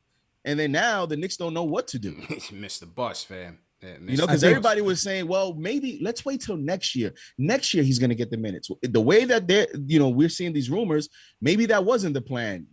Leon got him so he can play last season. Let's evaluate him this season, and we'll see. Maybe his value increases and we can trade him. None of that happened. Mm-hmm. So, but you know, the thing is, like, even though Cam hasn't gotten enough playing time, I still think there's enough intrigue around the league. Like, what can he be? Because he's shown flashes. It's not like he doesn't have talent. We've seen him like show it out on the court, whether it was with the Hawks or even with the Knicks, in the limited time that he had with the Knicks so far. So I think there's still intrigue there. And I think also with the Knicks, hesitant to pay him because they haven't seen enough, I think that is going to be the reason why they trade him. There's still enough intrigue around the league where players are willing to take a risk on him. Yep. But I'm also not 100% sure that the Knicks are all in on like, all right, we got to pay RJ, Cam, then the following season we got to worry about quickly, Obi. Like can't keep everybody, man. Starts to tally up, and you're paying Mitch this season too. You just paid Brunson, and you still got Randle as of right now. So the books, even though the cap's going up, it ain't that high where you can pay everybody. Yeah. And speaking of the cap, in 20. Shams reported earlier today that for 22-23 is 123.6. And then Bobby Marks says for 23-24 is going to be at 133. Projected it that is going to be at 133. So, when you talk about this deal, how is it going to look like in a few years? When you talk about, like I mentioned, 110 was the reported. Does it end up being 104? That's $6 million less. And then from that 104, what ends up being the actual guaranteed money is anything bonus or incentives. So when we talk about 2-3 million, 4, 5, 6, 7, 8, all that is important when you get to a point of trading. I mean, you saw what they had to do to get rid of salary. They had to attach some draft picks. So just something to keep an eye on, and is also an indicator, as we've been saying, the league evolution, business, money is just going to continue to grow and grow. Some of these 20, 15, $18 million deals are going to become more and more of a bargain as we, continue the growth of the NBA. No question about it, man. So to everybody in the chat, once again, hit that thumbs up button. Let's get those likes up. The chat has voted in our poll, grading the Brunson signing. 52% say it's a B. All right, so 52% say it's a B, 33% say it's an A. So we got couple of very optimistic Knicks fans, overwhelmingly. And then we got C's 11% and D's 4%. All right, so TM, let's wrap that one up, and then we'll throw the grade up for Hartenstein. All right, back to the phones we go. Rapid fire. Let's go to Ian from Tallahassee. Let's go. Hello. I'm glad you have a wonderful show. Thank you. First time caller. Thanks a lot. And I really shout out to KD, I believe it is. JD, yeah. I love his technical analysis on JD. I'm sorry. No problem. Shout out to JD. I love your technical analysis on basketball.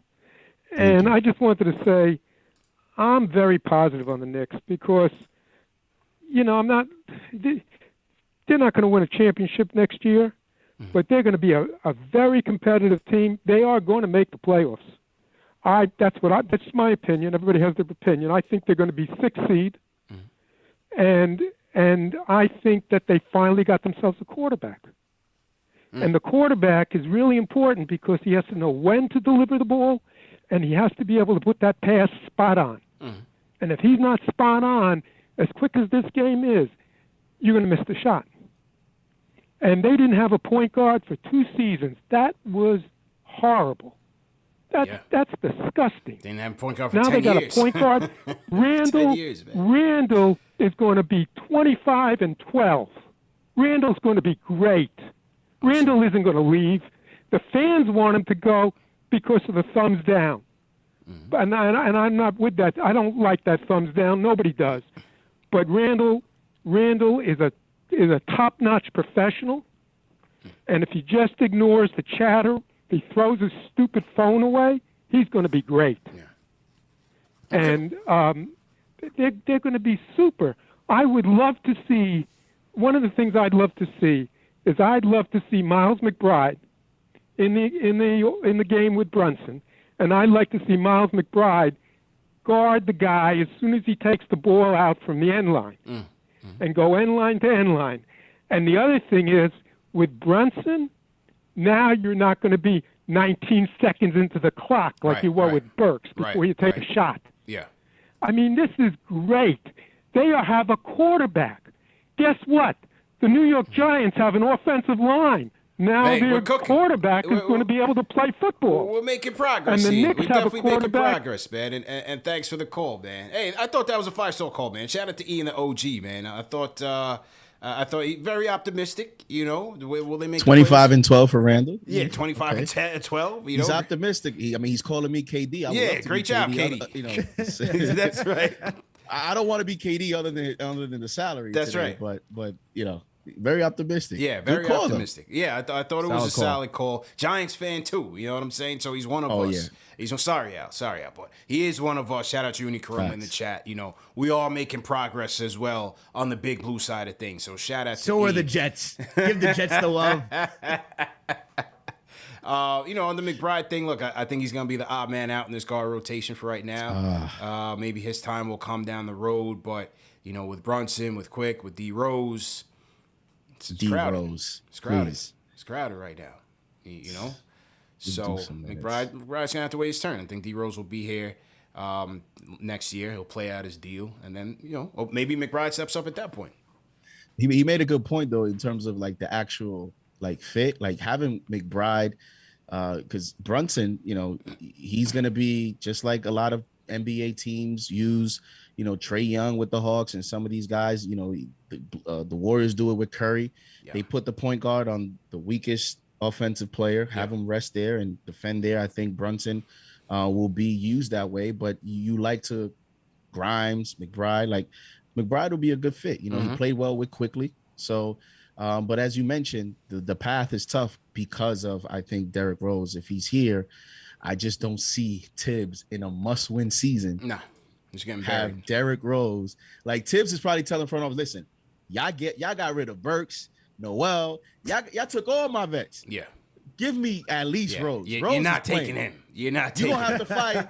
He's going to have to fire me before you tell me that Derrick Rose is going to be on this team, and I have to look at him and see him at the end of the bench. That's not happening. Yeah, no question. Look, I think Rose and IQ are going to continue to be the dynamic duo off the bench, man. I think it makes the bench even stronger with the year 3 IQ, coming off of the lessons learned from last year. I thought he finished last year very well. And that 1-2 punch is going to be nice, man. And Obi in his year 3 leap, whoever plays at the 3, whether it's Grimes or Reddish on the onset, I think that second unit is going to be formidable, man. Second unit is once again going to be formidable. You know what's crazy? Look, this team has this, and there's still a logjam. It just seems like there's still a logjam everywhere. Yeah, yeah. And you look at and getting back to like the point guard for like Deuce McBride getting minutes, right? Mm-hmm. Look, the way we saw Emmanuel quickly take steps playing point guard last season, you don't need to have Derrick Rose for every single game of the season. You can actually rest him and use him in crucial games. Actually, like, use load management for once, especially on a guy who just had ankle surgery. Good points. So you can also bring in Deuce McBride, get him some minutes, and allow Quickly to play the point guard position and continue his development too. It's going to be nice to see Rose and Quickly back there because they are really dynamic together. Like, the ability for them just to, like, play off each other on the court, just phenomenal. Good points. Well said. Okay, back to the phones we go. Let's go to the Discord. Harrison Dolan up next. Harrison Dolan, what's going on? Hey, CP, how you doing? How you doing, Alex. Good to hear from you. What up? Yeah, you too, man. I'm going to go rapid fire. Please. I like the signings. I think Brunson, off the top of my head, he might be the best free agent we've signed since, like, Amari, maybe D Rose back in the day, but I do have some questions for the acquisition. Like, for one thing, Emmanuel Quickly was playing really well toward the end of the year. And I feel, my opinion, he's one of my favorite players. I think he's a starting caliber player, but I agree with you that Grimes is probably a better fit. But down the line, you think Quickly might go, you know what, I think I could start on an NBA team. I might want to go somewhere else where I could do that. Certainly possible. Also, I'm concerned about Cam because I think we should hold on to him, especially because we offloaded Kemba, Burks, Noel, and probably Fournier. I don't really see a reason to trade Cam unless we could get, somebody better. But I am concerned what Brunson means for Quickly's development. I do like it. I think he raises the floor of our team. And all of our young guys, except maybe Quickly, he's going to have a very positive effect on. Yeah. I'll let you go, man. Appreciate it. I think it's been a concern for many. Look, nothing wrong with being a 6-man. Ask OGKnowbie. Absolutely nothing wrong with being a 6-man. It's still a very important role. And maybe there's opportunities for these guys to play together. in closing situations where you can put Brunson in an off-ball position or put IQ in an off-ball position, where they can be the secondary playmakers, secondary scorers. Tibbs has shown that he's not afraid to go to quickly to close out games. So, I think Quickly's versatility on this team, whether it's, off the bench, closing, whatever the case may be, I think it's going to help him. Now, does he fetch starter offers, in his future? It's certainly possible, but I think for right now, I think Quickly will be okay. I don't know. What do you guys think? I understand the caller's concern, and that was also a point of reference in my article for KFTV.com, is that it's going to probably limit his minutes with Brunson. And also Tibbs has shown that he doesn't want to play two small guards on the court at the same time. But something that you brought up earlier in the show, CP, is that Brunson could be utilized as a trade chip down the line. If you see that Emmanuel Quickly is taking, further steps in his progression of being a point guard, and he could be that lead guy, and Brunson still maintain the value of his contract, you could flip Brunson later down the road and bring in another talent to add a piece to this roster that's needed, most likely a wing. So I think it all depends on Quickly's development, that this team makes that type of decision. But as of right now, I understand the concern. I still think he gets his 20, 25 minutes, though. I think Tibbs, if you got guys who are knocking down their shots, you need offense. We haven't had that. Right. I think Quick will still get it. Yeah. So and Quickly still has solid defense. So I don't see, if it's crunch time and a game, I don't see why Tibbs wouldn't go Brunson and Quickly, especially if both of them are knocking down their shots. Quickly's a microwave. If he's knocking down the shots, you can't take him out. That's right. So, and then Brunson's a 37% shooter from three. You still need floor spacing on there. It just helps Randle and RJ too. So I think Tibbs needs to be a little bit more flexible in that, but we'll see. It's different. It's not Kemba, who's a true liability on defense and was sporadic with his offense while he was with his tenure with the Knicks. And, I know there was a lot of hope for, a good amount of the fan base. They actually preferred that Quickly just be given the keys this coming season, and let's see how that goes. And with what's happened, I think as long as his front office is here, I don't see Quickly ever being a starting point guard for this team in terms of, being the guy. Because I think if by now, if you're a front office, I know Tibbs catches most of the slack, but at the end of the day, you're the front office, you're ahead of the coach. And if you draft a young point guard and you see him as the future point guard of your team, by this season at least, they would have made sure to create a path for him to be that. And what they did was they gave someone else $100 million. So to me, his role for this team, at least as long as this front office is here, is going to be that six man, and you could give him a ton of minutes. That doesn't affect his value, doesn't affect anything in terms of, you just got to play well in your role, and hope that he gets the minutes that he gets. And I think it's as simple as that. I mean, everybody wants to start, and I'm sure that this could affect him. If he plays well in his role, I'm pretty sure he's going to look at himself like Terry Rozier did a few years ago when he was with the Celtics, and he felt that he could lead a team and he left. I'm sure Quickly is feeling all this. Trust me, these players, they don't say it, but I know Quickly sees the way he ended the season, and I know he believes. You talk to him probably personally, he'll tell you, yeah, I could be the point guard. But for now, it is what it is. You just gotta play well, and it makes the team deeper. Deep team, depth, no question. Play better, and let's see how the team plays. No question. Great points. Let's go to Muhammad from Dallas. Muhammad, how you doing? Yes, sir. I'm good. How you doing? Good, man. What's going on? Yeah, everything's good. I just want to touch on two things really quick. The first thing is, I'm glad that the franchise and the fans have calmed down from the Jalen Brunson signing. It's not a bad signing. If you compare the price that he's getting with other point guards in the league, he's going to be like the third highest paid point guard in the NBA. I think he's higher than that as far as his skills is concerned. 13th. If you look at his stats, without Luka Doncic on the court, he played 17 games. He averaged 20 points, 7.5 assists, and 4 rebounds. So I think we can expect him to do that in New York. And if you go back 2 seasons ago when we actually did make the 4th seed, and you look at who was the driving force behind us being that good, it was Derrick Rose. Right. And when we missed Derrick Rose last year, we saw it on the court with Randle. Randle obviously got upset, the fans got in his skin, and everybody knows what happened. But I think with the return of a solid point guard like Jalen Brunson, we're going to see the Knicks back from 2 years ago. And in honor of my boy JD, I'm going to be the first to say it, 50 burger on the way. Oh, baby. Let's go. Jumping out Let's go.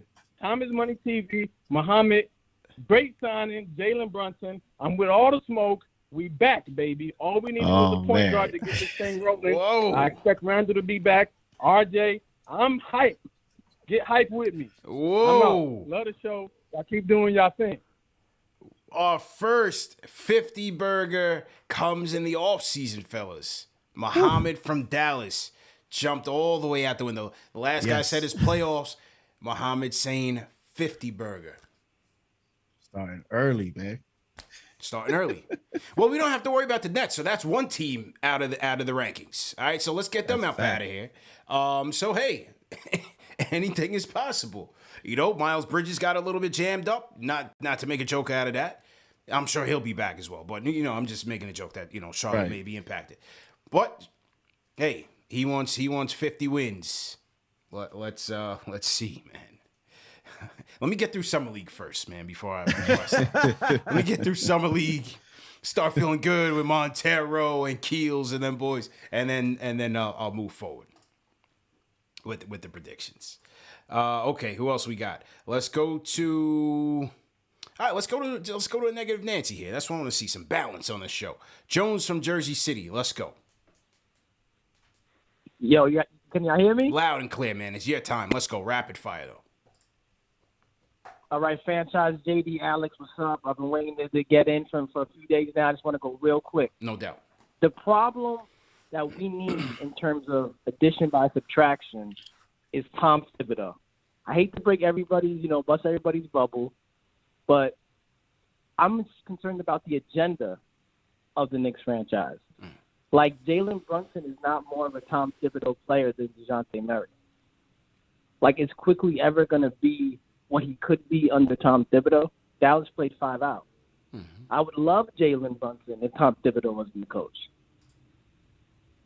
Like, is he a defensive coach or is he not a defensive coach? He doesn't like Cam? I mean, the versatility Cam can give you on the defensive end, I just don't want it to become another Knicks come into here, take our money, and give it to all your friends to have steak dinners. Type of deal. So I think that's a real concern. Sure. But I do like Jalen Brunson putting people in the blender, ISO in the garden. I like how that sounds. But if we played at a better pace with a different coach, I would like it even better. But the contract doesn't look so bad considering the growth in the league. So a lot of interesting moving parts. But I mean, Tom Thibodeau really is our biggest issue, at least my opinion. Fair points. And, you mentioned pace, man. Knicks once again finished 29th in pace last year. So will Tibbs make some adjustments there? Will he want us? They did want to play faster. They did try in spurts, whether it's, Julie's pushing up, RJ pushing up the court. They did in spurts. We'll see if that changes with Brunson here. And, you did mention his defensive deficiencies. Knicks did finish the season 11th in defensive rating, for what it's worth. So they did pick things up as the season wrapped up. He's better than Kemba. And that was with the Kemba numbers going into that ranking. Right. That's right. So when you look at that, I know people are going to look at it because he's 6'1", but he's the scouting report says he's a decent defender, but obviously because of his size, there's certain matchups that make him, just stuff that he can't control. He becomes a mismatch in certain situations. He does have, a lot. He does have strength. So there's some matchups that he can hold up on, but he's not Evan Fournier. He's not Kemba. He's not like a liability in that sense. But it is definitely, in a league where the point guard position is so athletic, it's something that's going to be a concern for sure. Yeah. Yeah. But why hasn't he signed, CP? Why hasn't he signed, man? Hey, man, protocol. It's 9 o'clock. Protocol. They're trying to do things by the book here. I still think they're gonna get slammed with tampering, but they're trying. They're definitely trying to gas it up. Or? Yeah, I think they're trying to gas it up, man. The meeting took a while, guys. He's signing in 5 minutes. Facts. It's like there. I think it's just a little bit of protocol. So let's see how it plays out. But I think I like our chances. Atlanta, Jalen Brunson. Salute to everybody in the chat. Once again, hit that thumbs up button for you boys. NBA free agency show, a.k.a. Knicks Free Agency Central. Just to recap, Knicks looking like they are going to sign Jalen Brunson to that 4-year, $110 million deal. They also did sign Isaiah Hartenstein, backup center from the Clippers, coming over to the Knicks. 2-year deal, $16 million. We haven't heard anything on Mitchell Robinson as yet, so we're still waiting to hear back on that. Remember that the show is presented by Manscaped, fellas. Go to manscaped.com, promo code KFTV for 20% off plus free shipping.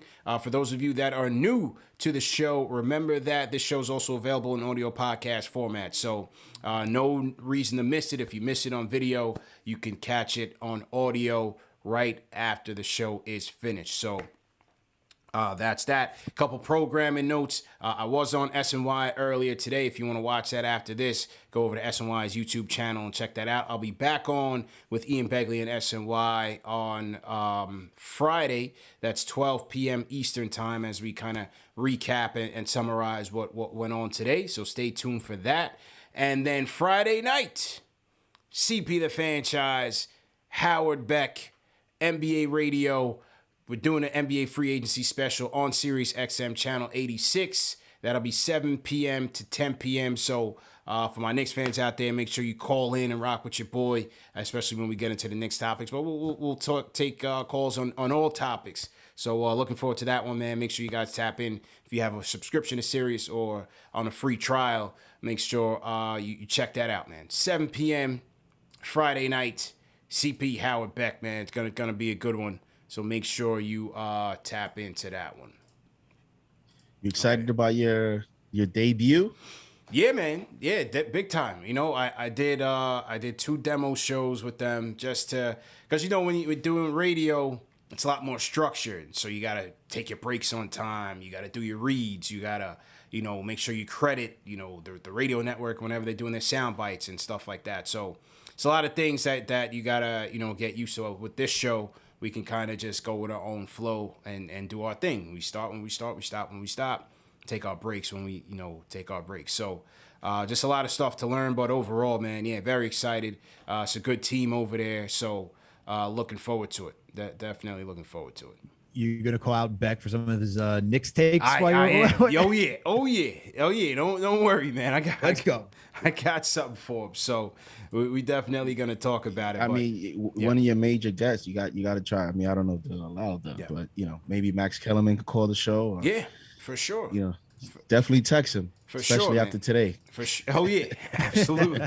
You already know, man. I'm gonna jump in the Rolodex and get Keller Fraud up in there, man. He's been hiding out since I watched him up, got him up at his first take, man. Stephen A was embarrassed after I made quick work out of him. So, he's been on hard times. So I try not to kick him when he's down. But on a day like today, it's all fair game, man. It's all fair game. So let's take a couple more calls, and then we'll roll into the KD stuff, and then wrap up with the rest of the news of the day.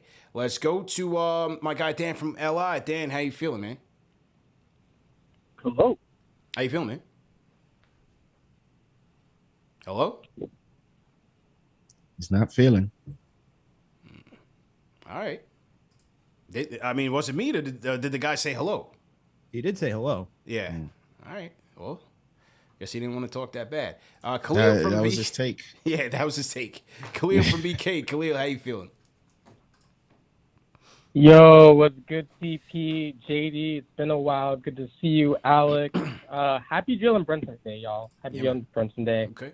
I'm ecstatic. I'm coming off work. It doesn't sound like it, but I have an IPA and I have a jerk chicken in the microwave. I'm ready. Bang! That's how you end the night. Let's go. Yeah, I'm so excited about the signing. First off, Brunson as a player, like you don't get the numbers he has gotten in the regular season and the postseason and be a bust. Like that narrative is just dead. The contract, if it's at 4 years, $104 million, that's just slightly above market rate. Pool's supposed to command $100 million. Sexton coming off injury, it's fine. 15 times contract is fine. Lower than we expect. And JD, you've been saying it all year. I've been right there with you. Not going hard rebuild, not just contender bust. Just play the kids to win, develop your players, compete, build that winning culture. And that's finally we're actually seeing this front office actually move in that direction. I caught the Hartenstein news late. I'm so happy about it. We need versatility at the center position. Having that stretch five is going to be big for us. I'm really excited. To have someone who is as well-rounded offensively as Jalen Brunson is, with his basketball IQ, the way he protects the ball, high character guy. You're hearing all the all the flowers from everyone in the league. They're so happy for him. They know what he could do. I think it's a good fit. The nepotism aside, I called it from the beginning. Leon is going to get his guy, and we're lucky that it's someone like Jalen, who actually can ball. I have a question though for y'all. There was a trade proposal though, and I agree with y'all. If you don't bring in someone else, Grimes could get the start. But there was a trade proposed of Cam, Evan, and the 2024 Miami second for Kuzma. Would you do that to put him at the start on 3 and move RJ back to the 2? Give me that trade one more time. So it's Cam Reddish, it's Evan Fournier, and the 2024 Miami second that we have for Kuzma. Would y'all do that?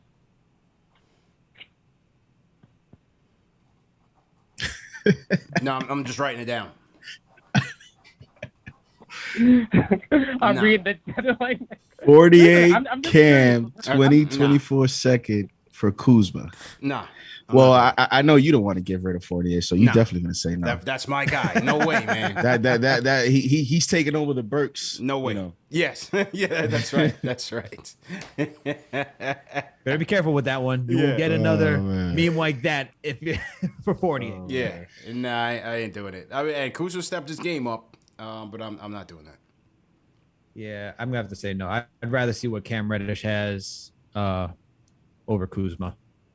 Nah, I'm not doing it for Kuzma. Yeah, I ain't doing it. Thanks for the call, though, Khalil. Appreciate it. A lot of people in the chat saying, hell no. Khalil getting tomatoes in there.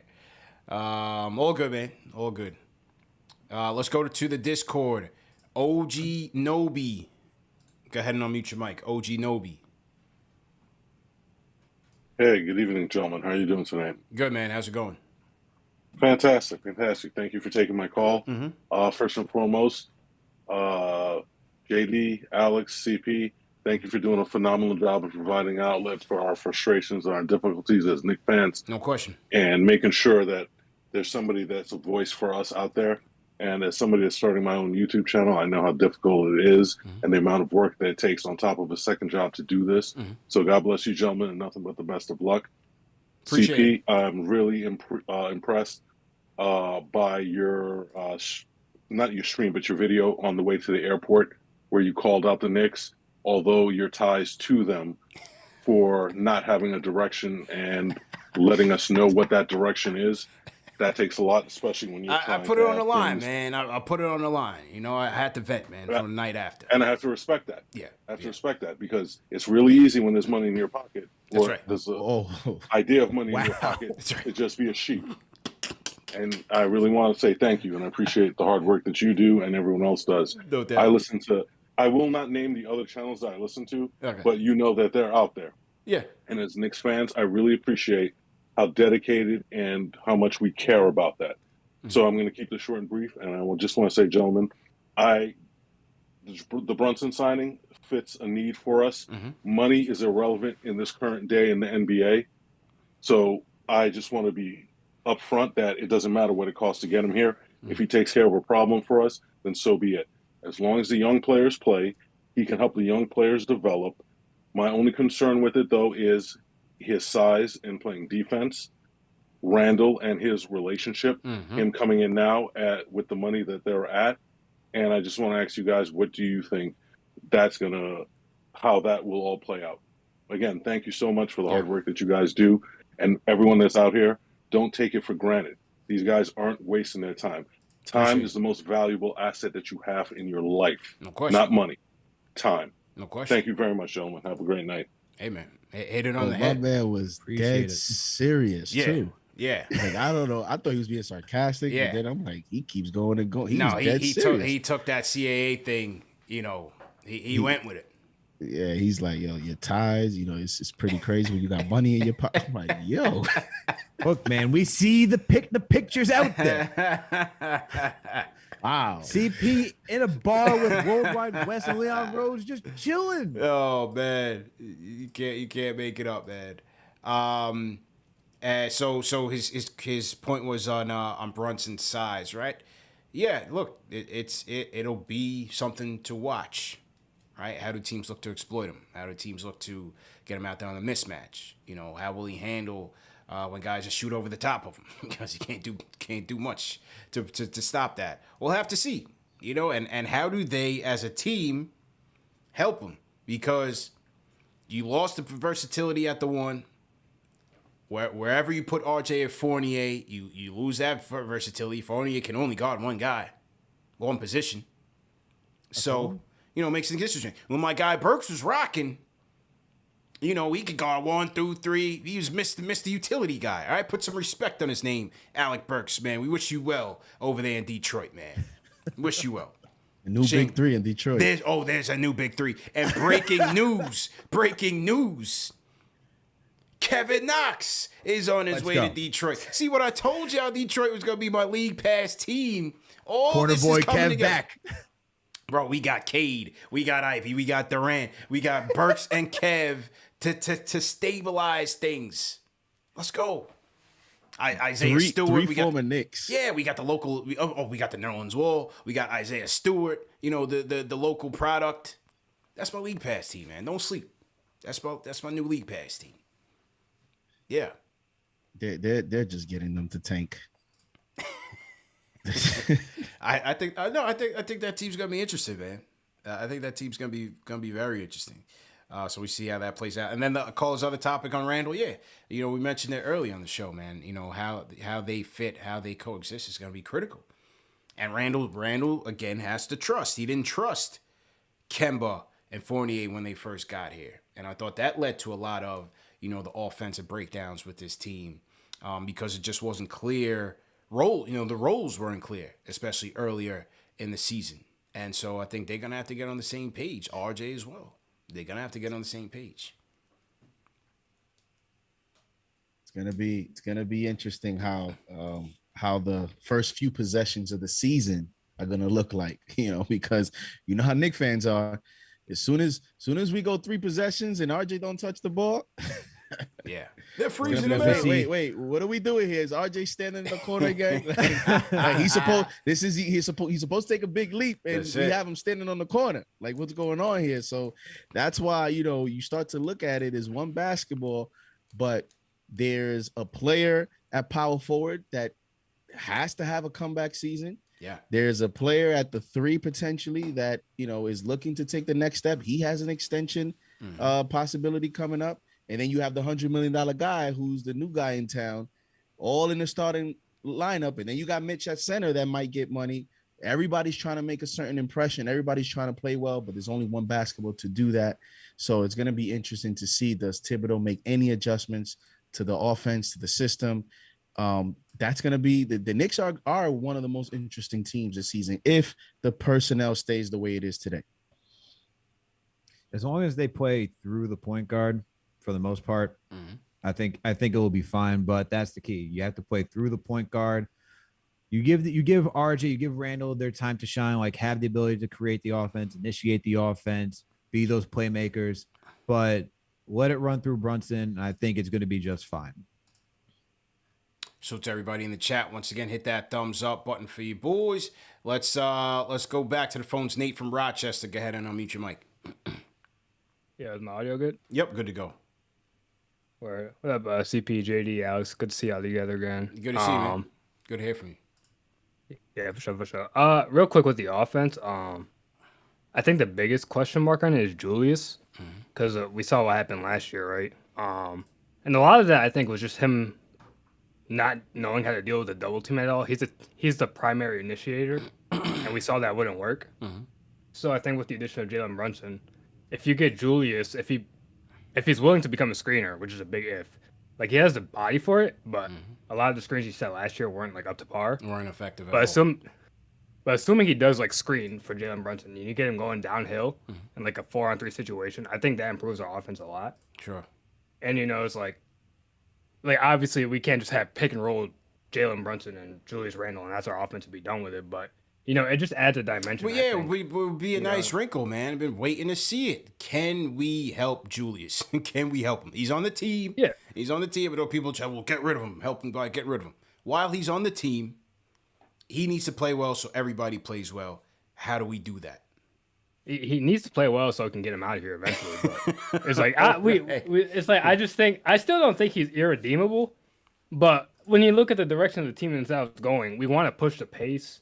We want to get more athletic. Not that Julius Randle's unathletic, but like we have Obi waiting in the stands still. And it's like, I'm not super in on anybody on this team right now, but I think just leaning into that more athletic direction, going a bit younger, that doesn't mean play everybody young, just like lean into that, just like run around. Like you can beat teams just by being athletic. And I think that's like the next step that we can go to because we can't tank next year and we're obviously not going to compete, but we can be a little bit better. But that's all I really got for now. So okay. Appreciate y'all. Appreciate the call, man.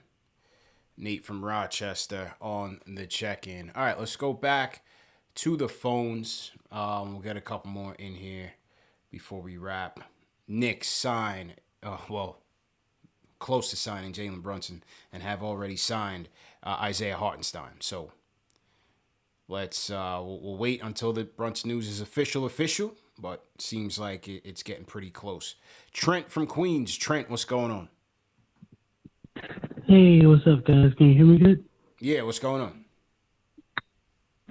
Yeah, I just wanted to talk to you guys. Like, I just saw that the Magic signed Mo Bamba for a 2-year, $21 million deal. And I was thinking, like, comparatively speaking, I know everybody's going around the price of $15 million a year for Mitch Robinson for 4 years.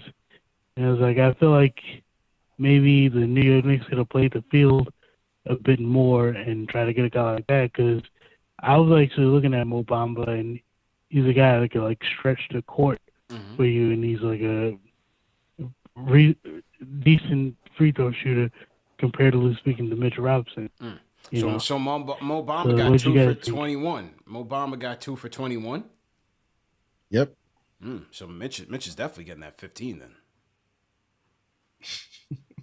If Mo Bamba's getting damn near 11, I think Mitch is going to get close. 13, 15. I mean, he did the prayer emoji for the 60. He did. He did comment on the 60 piece with the prayer emoji. That was I thought that was even interesting because is he praying that he gets 60 or is he praying that he comes back to the Knicks? Like, right. What's the angle here? What does it mean, bitch? It was a little low. It was low key cryptic. Yeah. And I'm not one of those like Gen Z TikTokers, man. I don't understand all this new lingo, all this new communication and hieroglyphics these kids are communicating with. So he drops the emoji. We'll see. But if Mo Bamba getting 2 for 21. I think Mitch will be closer to that 15. So I think he could get that 60. I don't know if you're gonna go over it, but there's some players today, even extensions. Man, we're gonna go over it. Out there. Yeah, we're gonna go over it. Let's do it, and let's celebrate that the Mo Bamba talk can finally rest. Can we finally stop talking about Mo Bamba forever? I've been hearing this kid's name for the last 4 years. Can we get Mo Bamba on the Knicks? No, we can't. Oh, man. Please put it to bed, man. Mo Bamba, I don't want to hear about Mo Bamba. I don't want to hear about Markelle Fultz. I don't want to hear about, who's the other guy? Boogie Cousins. I don't want to hear about any of those dudes, man. Put it to rest and bury him. John Wall, thank God, John Wall with the Clippers. Andre Drummond. Where did that come from? Where did Andre Drummond come from? As a backup to Hartenstein. That's what I saw. It was like if we couldn't get Hartenstein, it was Drummond. I was like, wow. Berman somewhere excited to see this in the news. Unreal. Unreal, man. Tyus Jones back with the Grizzlies, so I don't have to hear about that. Oh yeah. Well, that wouldn't have been too bad, honestly. If we would have got him. What was the deal on that one? $30 million for 2 years, highest paid backup in the NBA in terms of point guard backup. Holy guacamole! Wow. Okay. See Kyle Anderson to the T-Wolves. Did we cover that one? We haven't covered anything. No, we haven't yet. We'll get to that one. His uncle's a fan of the show, man. One day his uncle shot me an email, man. Was repping the show. Yeah, he said his nephew's Kyle Anderson. I mean, that's not something that you would just make up, right? You know what I'm saying? That's just not something that you would make up. So he did give me a bit of a background on him and seemed legit. Yeah, Kyle Anderson's uncle. You just never know who's watching, man. So it's all kind of people watching the show. Number one show for the fans, by the fans. Hit that thumbs up button for you boys. How many people we got rocking with us right now? 3,600 on the check-in. Let's go. Yeah, we've been doing numbers, man. We did 6,000 draft night. Yeah, what's going on, man? Draft night, we did 6,000. When the Brunson news first dropped, I dropped the show with 5-minute notice. We had 4,000 on that one earlier this week. Yeah, TM, we've been doing numbers, man. The TM been in here. We've been doing numbers. It's been good. It's been good. Definitely appreciate everybody for tuning in and supporting. It's not just this is a great Knicks show. This is the best Knicks show, but it's also an NBA show.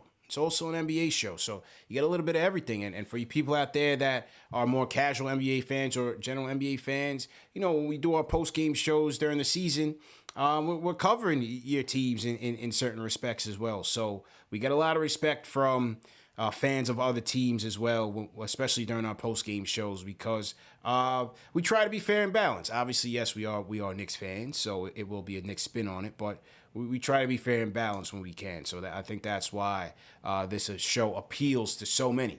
And it is a family show. It is a family show. So it is appropriate for viewers of all ages.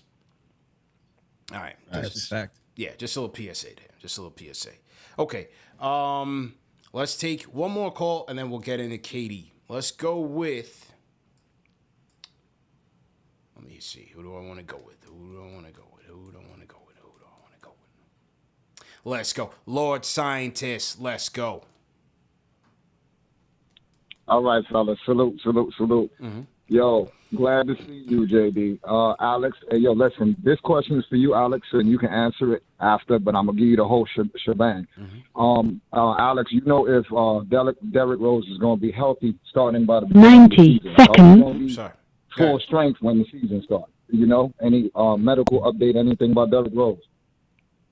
Nah, not right now. Haven't seen anything. No, nothing about that. Nope. Okay, all right. So listen, this is my position. I was 60-40 when I was waiting and listening to people. Now I'm 70-30. Check this out. I'm 30%, excuse me, for Randle to stay. Why? Because, it's kind of hard to bounce back in New York. 60 seconds. There's always possibilities. I'm 70% for Obi. I want Obi. It's Obi time, man. I can't keep stressing this enough. Man, listen, it is Obi time. Just picture this, man. Okay. We're talking about Brunson, RJ, Grimes, Obi, and Mitch. Starting five. All of that young boy. All of that. You got a floor general in Brunson, and you got Obi. Listen. Grimes brings the defense. Obi can play some defense. Mitch can play some defense. Mitch is going to keep that paint clean. Listen, we ain't worried about Brunson. We what lacking on defense with that starting five. Now, can the same thing happen with Randle? Yeah, it can. But he has a lot to climb up for. I got a 30% belief in Randle. That's my position. I'm sticking with it. Can we achieve the 50? Appreciate the call, man. We just want to just keep it pushing because the phone line is about to cut out and my British operator is going crazy. Well, appreciate the call, man. I definitely appreciate that. Lord Scientist on the check-in. All right, man. So the day started off in a crazy way, fellas, because, you know, when the Kyrie thing kicked off with the Nets and he was throwing the Lakers and Knicks out there and all of that, like, I thought it was something that was just gonna, you know, fly over. Like, he didn't have any leverage. And so I just thought it was all smoke, and that he would ultimately end up with the Nets because both sides needed each other. And then at, 3 p.m. Eastern, right before the trade deadline, a Shams bomb. Shams beat Woj to it. Said that Kevin Durant is requesting a trade from the Brooklyn Nets. I couldn't believe it. And on the 3-year anniversary of when they chose this team, how apropos to see this news. Kevin Durant and Rich Kleiman, you know, Rich Kleiman is like his corner man. You know, they go everywhere. 1-2. They're a package deal. They're now sourcing teams to go to. Bro, this is unbelievable. They're saying the Heat and the Phoenix Suns are interested, but from a net standpoint, they moved heaven and earth to bring these guys in. It was their team, the culture, right? Remember all the culture talk? Yep. Oh, they chose the Nets because they have the culture in place and they have the pieces and they're winning and all of this. And the Knicks aren't cool and all this, that, and the third. They got Kenny Atkins up out of there. Brought in Steve Nash, the puppet. You see the year that Jared Allen had. Nice, young, big man. All-star. All-star. Put some respect on his name. All-star. That's now Cleveland's gem. Karis LeVert, always steady. Nice rotational piece. All the draft picks and the pick swaps. The Houston Rockets were a big winner on free agency day, and they got nobody. All those picks and pick swaps. They're about to cash in. Then they trade Harden, who wasn't set on the Nets, always wanted to go to Philly, and from what I heard, wasn't so high on even playing with KD. He bounces mid-season. How bad was it that he didn't even want to finish the season with these dudes last year? Think about that. Think about that. It was so bad that Harden didn't even want to stick around for the whole thing to see if they can win the chip. Send me to Philly now. Out of there. They bring in Simmons. He's a lemon. He's scared of his own shadow. Don't even know if he want to play basketball. Who knows what he's going to do now? Right. Wait. He's standing around there looking like Will Smith on the season finale of Fresh Prince. The house all empty. We'll find him streaming playing some Warzone. Don't worry. Right. Right? You know, the Kyrie situation. Yeah, all the social justice stuff. You don't know his commitment to the game. The COVID stance, that was his stance. I'm not even going to knock him on that. But it impacted his availability for the team. Remember, he left for like a week. For like his sisters, they didn't even know where he was at for like a week. Well, man was like, it was more than a week, man. I thought it was like 2 weeks. Right, when he dipped off for like his sister's birthday party or something. All over the place, man. So, and then he opts in. He intended to opt into the deal with the Nets. But I don't know what you guys think, but I feel like this KD thing it'll come out. Well, it'll come out, but I think he clearly spoke to Kyrie. Where do you see this going long term? Kyrie gave him the Magic Johnson meme. I'm not going to be here. And KD said, okay, if that's the case, why waste time? I'm out of here. It's been real, Brooklyn. Unbelievable, man. Bro, how do you make sense of this, man? I mean, maybe they felt, going to your theory, and remember, like because when the report comes out, there's so much information that comes out with it that makes you think this was already, it's being reported now, but this was already in the works. Like the report comes out, all of a sudden, like Durant has teams and this and all that stuff. It's kind of like with free agency, right? It was at 6:01, all of a sudden, all these signings happen. Like, how does that happen if his free agency started at 6? So maybe it was like they've been talking, together, and Kyrie's like, listen, I'm gonna put this out there. Let's see how the Nets respond. Let's see if they move me. Let's see what happens, and then we'll go off that. So Kyrie went out there first, playing games. Maybe he wants to go to the Lakers. Maybe he wants to go here. They saw, okay, I'm gonna opt in, but now, all right, let's do it. I'm asking for a trade. I'm getting out of here. I'm not gonna be here long term, because who knows? Like, what if the Nets would have given him the extension? Then, so that's why I'm saying I think maybe Kyrie was like, let's see how this works. If they give me the money, we can rock out here and play it out. You already have a 4-year deal. So, let's see what happens with me. If they don't give me the extension, I'm telling you right now, KD, I'm out of here. So you could take the risk if you want. I'm telling you, as a friend, if I have to opt in, I'm not going to be here long term. KD was like, all right, then I'm just going to request this trade. I'm not going to wait. I mean, you culture, you culture, can't right? make it up. You can't make it up. My best friend is a Nets fan, and we're on the phone for 35 minutes, and he was like, man, I told you, man, we should have gotten rid of Kyrie from the get-go. I saw this coming. I am not surprised. Kyrie LeVer's his favorite player, and he always felt that the Nets should have continued to build with that core. But I'll say this. If Sean Marks plays his cards right, and Simmons, now they become the Knicks in the sense of so many question marks. Yeah. If Simmons, figures it out, if he plays his cards right, they could potentially be, right there, because you would think, you're trading Kevin Durant. Whoever's traded for Kevin Durant, you might as well not go to the NBA draft for the next decade, because you won't be in there. Right. You know what I mean? Like the haul that you're gonna have to give up for Kevin Durant is, I would imagine, it's gonna be massive, especially after that Harden trade. So we'll see where the Nets end up being. If they play their cards right, they might still, and they want to remain competitive because of everything they gave Houston. They have to. They have to. They have to.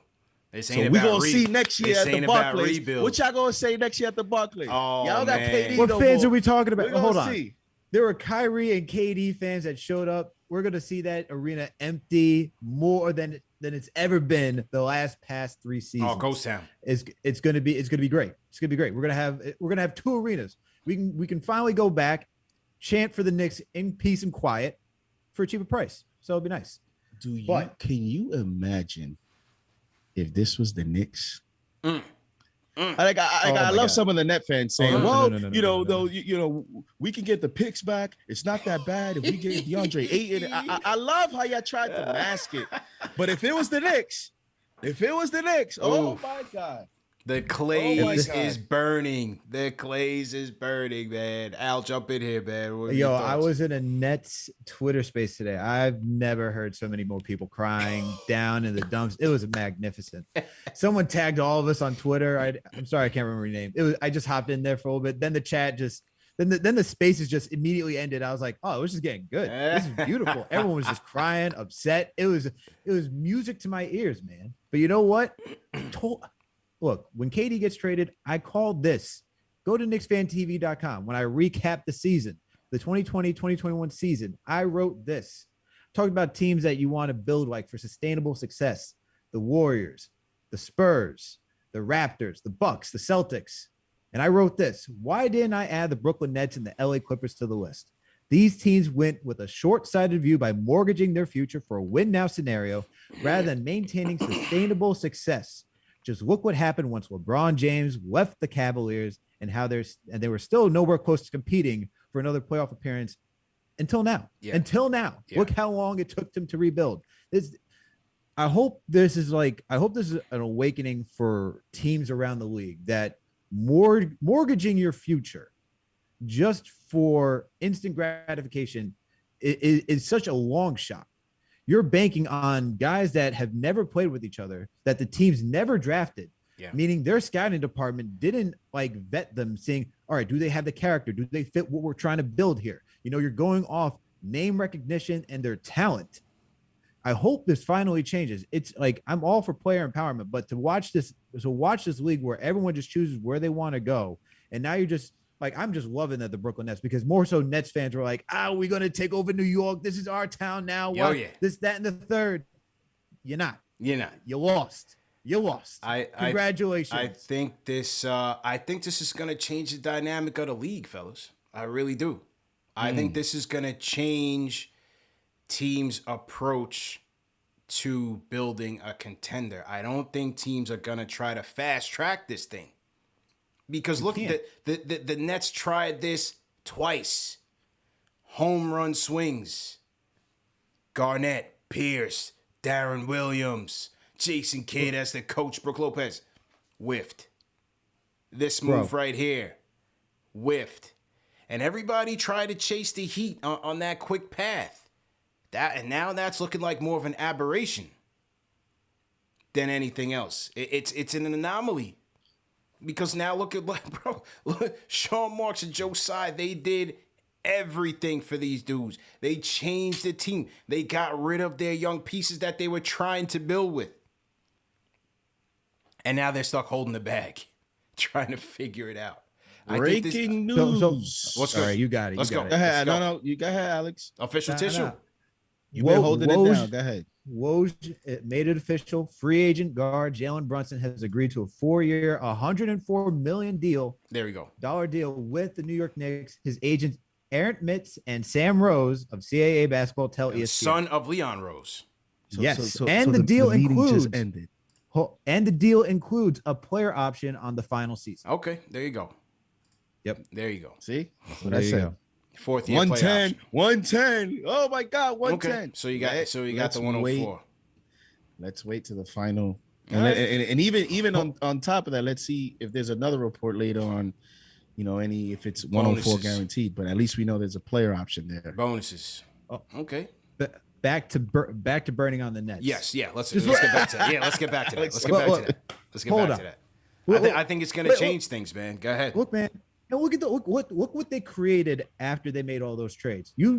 Here's the roster: Kyrie Irving, Seth Curry.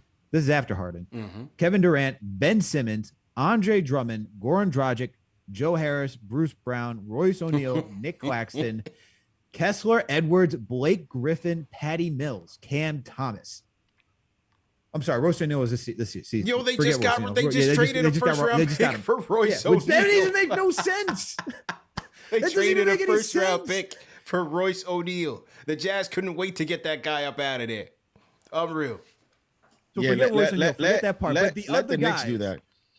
First round pick for Royce O'Neal. Forget Royce O'Neal. The other guys on that roster, that outside of KD and Kyrie and Ben Simmons, is buns. Straight buns. That's why they got swept. Like, this is why you don't mortgage. It's funny. It's like, wow, we need a center. And as you point out, CP, they traded Jared Allen. Wow, you gave up your best defensive center. And you had DeAndre Jordan out there getting minutes. The big three. Yeah, that's another thing. Remember that they structured the contract so that DeAndre Jordan could eat. He got his $10 million. He came in. They wanted him in the lineup over Jared, over who was the other guy that they were contemplating? Was it Claxton? Yeah, I think it was. Remember, they put DeAndre Jordan in the lineup, and he was washed. .com. Yeah, they had him starting over Jared Allen. Like, what? Yeah. Sorry, yeah. They was that because Jared Allen was in the Harden deal. Right. Yep. That was it. They had DJ starting over Jared Allen. Crazy. Insane, man. Insane. Blake Beautiful Griffin. to see. Somebody in the chat said Blake Griffin. All right. Okay. But let me ask y'all this. Yeah. Keep it a buck. Yeah. If Kevin Durant, I trade the whole team. Exactly. I trade the whole team. That's what I was about to say. If Kevin Durant was like, because that all sounds good, Alex. I get it. Yeah. I get it. But if we want to keep it real, yeah, it worked. It didn't work out because it's just those personalities. It's just odd. Like, like a Kyrie. Like, that's why it's so much credit to LeBron and Dwayne Wade. Like, you look at those guys throughout their careers, you could see why that worked out. Yeah. Just look at the way that they've handled themselves. Look at the way that they handled their teams when they were solo. Like, you've never heard any outside or stuff with Dwayne Wade off the court or LeBron. And I'm not a LeBron fan, but I'll give him, that you gotta commend him for that. Mm-hmm. But you see these things with Kyrie, KD with the whole social media thing. Like, I know you it's okay to do it, but when you mesh similar personalities, you're playing with fire. Yeah. And you should have seen it with James Harden. Yeah. So, and listen, if Kevin Durant was on the Suns and he was asking for a trade, I'm calling them. I'm trying to get him. Like, I don't care. Yeah. But he's on the Nets. It's not going to happen. It will never happen. I think this is also personal for him. When you look at the list, he wants to force his way to Phoenix. He wants that. He wants Draymond. He wants the Warriors.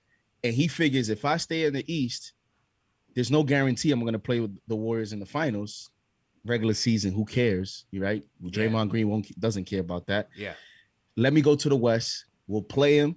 I'll get rid of that talk. I think it's personal. I think he wants to go to the West. He wants to go to a team that'll give him a shot, and he wants to play the Warriors. He'll never say it. He wants them.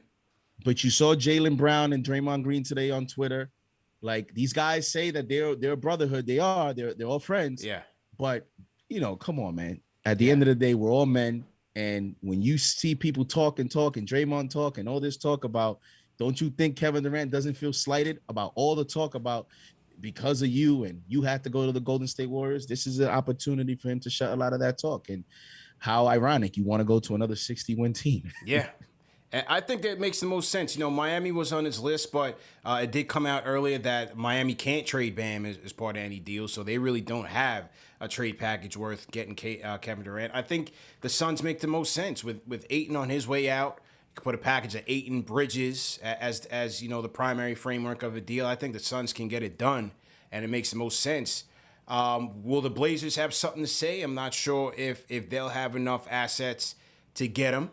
But I'm sure Dame Time would love that. Blazers trying to compete with and build with Dame there. I think that would be his best bet at legitimately contending for something is getting KD and that 1-2 punch. But I'm not sure if the Blazers have an attractive enough package to Nurkic and Shaedon Sharpe. I don't think they have enough to get it. I see Phoenix as the most realistic, man, to help the Nets and to get KD to where he wants to go.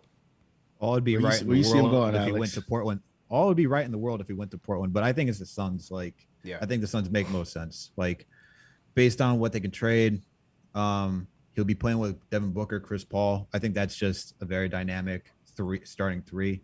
I think you can mask some things with some with whatever centers you can get out there out in free agency. Like, as we just saw, you had Robert Williams and you had Kevin Looney in the finals. It's not like you need this dominant center. Sure, you have your exceptions of your Joel Embiids and Nikola Jokic's that are excellent talents, but we just saw if you have just top tier talent somewhere else on, and that's what KD is. We're talking about like top 5 in the NBA right now. Like, you're going far. Like, I know the Nets didn't, and for everyone saying, well, Joe Harris is good in the chat and Seth Curry, yeah, they're good, but you look at the team as a whole for depth. All right, we just saw what happens when you don't have depth on a team, and that's why the Nets have lost and haven't gotten past the second round. They don't have depth. They traded all their depth. That's why you got to keep guys. That's why you don't mortgage your future, because you need that depth going into the playoffs. That's why the Celtics were able to make it. That's why the Warriors were able to make it. That's what you need. So I think the Suns would be the best option, though, just getting back to it for KD. If he went to Miami, which, it's just not possible, but I would I'd hate it so much. Man, if Riles got that, man, I'd wrap this show up, man. I don't know if I could do that. They would do it anymore. Katie, Jimmy, Riles somehow nice, found a way. I don't know, man. I'd wrap Portland would be fun though. If he went to Portland, make everything right in the world, because he should have been in Portland. That'd be nice. That'd be a nice deal. Him and Dame. That'd be fun. Unbelievable. And Kyrie swears he's going to the Lakers. He's going to crawl back to LeBron. Like, bro, remember me? Remember what we used to do back in the day, man? Yo, I thought I could be my own leader, man. Yeah, man. I thought I could be my own man. Crawling back coming home to LeBron. You see how that works? You see how the world works? Unbelievable, man, with this league. You can't make it up, man. This is wild. This is wild.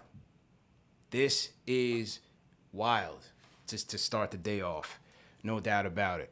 Let's get to the rest of the free agency signing. Jalen Brunson official 4 years, $104 million. The Jalen Brunson era has officially kicked off. Let's see what else we got. Lackluster class. So, the KD news was really took the icing on the cake, and then, the Brunson news, which we kind of expected to happen. The Hawks, Spurs, they completed the deal for DeJounte Murray. Danilo went to the Spurs. He's going to get cut, and he's expected to have a bunch of suitors from the contenders. Jaren Jackson surgery. Bradley Beal gets maxed out. 5-year, $25 million to stay with the Wizards. No surprise. No, it's not 25. No, it's 251 mil. 251 mil. Yeah. 251. But this is what I'm saying. 251? I mean, this is what I've been saying. You got to pay up.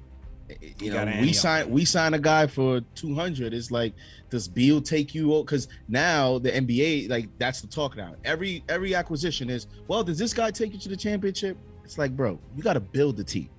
You know what I mean? Like Brunson. Oh, does Brunson take you? No, he doesn't. It's a piece. That's it. But when you announce a lot of these transactions, bro, the money is crazy. Crazy deal. So Bradley Beal stays, no surprise there. Anthony Simons stays with the Portland Trailblazers. He got a bag. 4-year, $100 million deal for Simons. So, like a KD deal is that a Simons, a Sharp, Nurkic. Like, I still don't know if they have enough. You know what I'm saying? I still don't think they have enough. I don't think they can beat a Suns package around Ayton, Bridges, Cam Johnson, that type of combination. I don't think they can beat that.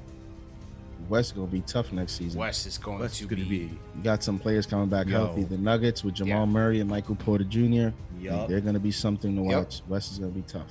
Clippers are going to be fun to watch. John Wall, PG-13, Kawhi Leonard. That's going to be nice. How about our guy, Bobby P? Stays with the Milwaukee Bucks. 4-year, $49 million. So he wanted the 10. He got close to it. Had a great year. Great year last year with the Bucks, man. Was solid on the boards, defensively, shooting the 3.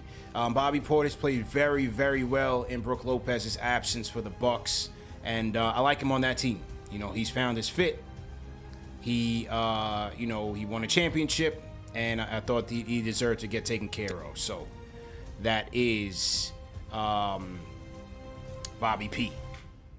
Daniel House goes to the Sixers. 2-year deal for $8.5 million. Wasn't that the guy that was on the Knicks? Was that him? Yeah, and Tibbs didn't play him? Yeah, that was him. yeah. That he goes everywhere else and he's a contributor? Yeah, that was him. That's right. So Daniel House going to the Sixers. And speaking of Sixers, Harden is taking a pay cut. How about that? Backs out of a $47 million deal. They say he's going to do something in the 30s, allow the Sixers to get that full taxpayer mid-level exemption, which is around $10 million, plus a couple other minor deals. So, hey, good on him to understand that he's kind of blocking their progress right now in many ways. So taking a pay cut so they can get some more pieces in there. I got to think, did PJ Tucker sign anywhere yet? I haven't seen. I would have to think he wants to go play with his boy. But we'll see what they do to fortify that Philly bench, because I think that's one of the reasons why they couldn't make it in. And Harden is a big reason. So according to Woj, he's in the gym early trying to get after it. So there that is. Tyus Jones, Memphis Grizzlies, 2-year deal, $30 million. He's staying. So that's a big one for a backup. Who else we got? Amir Coffey has agreed to a 3-year deal, $11 million with the Clippers. Okay. A real lackluster class. real lackluster class. Damian Jones is the CK2K's guy, has agreed to a 2-year deal with the Lakers. All right, so CK gets to watch his favorite player out there in LA. You got Chris Boucher staying with the Raptors, 3-year deal, $35 million. So Chris Boucher cashing out. Lou Dort, 5-year, $87.5 million. Well, listen, Presti has to spend the money. You know what I'm saying? They keep saying he gotta go doesn't like somewhere. to spend. Yeah, they keep saying you don't got to spend, but you got to spend it somewhere, somehow. And what other way to park your money in a tank than on Lou Dort? 5-year, $87 million. Let the good times roll. Let the tank roll for the Victor. I don't even know how to pronounce his last name. So for the Victor sweepstakes. If you're SGA at this point and you're watching OKC, are you like, look, man, I'm gonna need to get out of here at some point. This is just ridiculous. Yeah. It's got to be. It got to be, man. I was hoping we would have left the light on for him, but you know, we'll have to see. We'll have to see, man. Nicholas Batum, the ever reliable utility man, stays with the Clippers on a 2-year deal. Good job by them. I think he's really been showing his worth and value, especially later on in his career, man. I thought he had another solid year for them, especially in the playoffs. Trevlin Queen has agreed to a deal with the 76ers. I've never heard of him. Okay, so congratulations to him. Patty Mills has agreed to return to the New Jersey Nets. 2-year deal, $14.5 million. The Nets on the road. On the roll. I wonder if that was before or after KD lit the bridge on fire. And Patty going to get his money. Patty going to get his money. All right, what else Woes got here? Nick Claxton going back to the Nets, 2-year, $20 million deal. I like him. I do like Claxton. It's a nice deal for him. Yeah, I like Claxton. So Claxton gets 10. So again, you got to figure Mitch is around 13, 15. Got to figure Mitch is around 13, 15. Yep. You know, so that's looking more and more like a reality. Gary Harris, who had a bounce back year last year, staying with the Magic, 2-year, $26 million crazy. Deal. Yeah, Gary Harris. Gary Harris getting $26 million? Yeah. 13 mil a year for Gary Harris? Yeah. How about that agent, Aaron Mintz, cleaning up, man? He's got Julius. He's got Gary Harris, among others. I just mentioned him in the other deal. Brunson. So I'm saying it's the market. Like, I remember once upon a time we were hoping to get Brunson for 15. Yeah, he signed Jaden Ivey. So Aaron Mintz is another winner in free agency.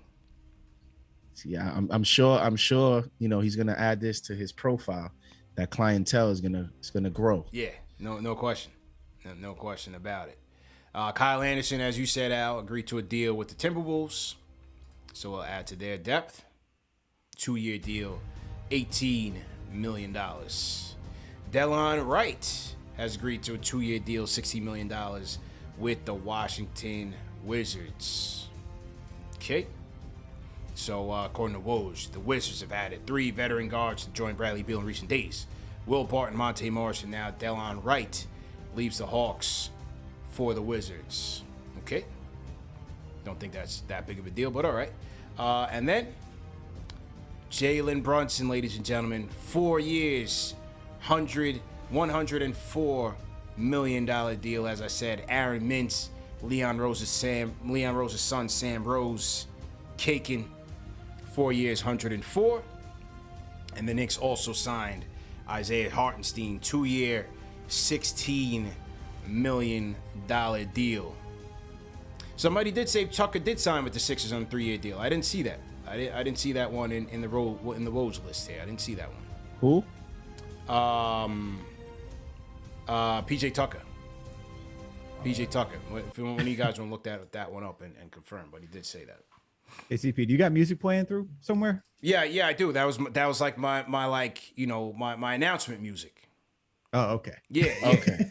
People thought that was by accident. No, that was intentional. Yeah. It's all part of the production. This is the free agency show. You got TM driving me crazy in the background. Oh, hey, is that you, JD? Oh, no, that was legit, man. That was just a little ambiance music. You know what I mean? Just a little ambiance. Yeah. I'm working like on Batman music's playing. Yeah, working on my production skills. You know what I'm saying? And just a little elevator music as we make our announcements. We'll bring a little suspense into the mix. PJ Tucker, $33 million. Yeah. To the Sixers. That was Shams 3 hours ago. 3 year, 33.2.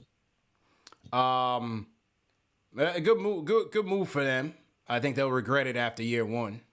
But I think the it'll Lakers certainly went help. on a shopping spree today. Yeah. They got Lonnie Walker, Troy Brown, and Toscano Anderson. There's 3 guys in one day. Who, Lakers?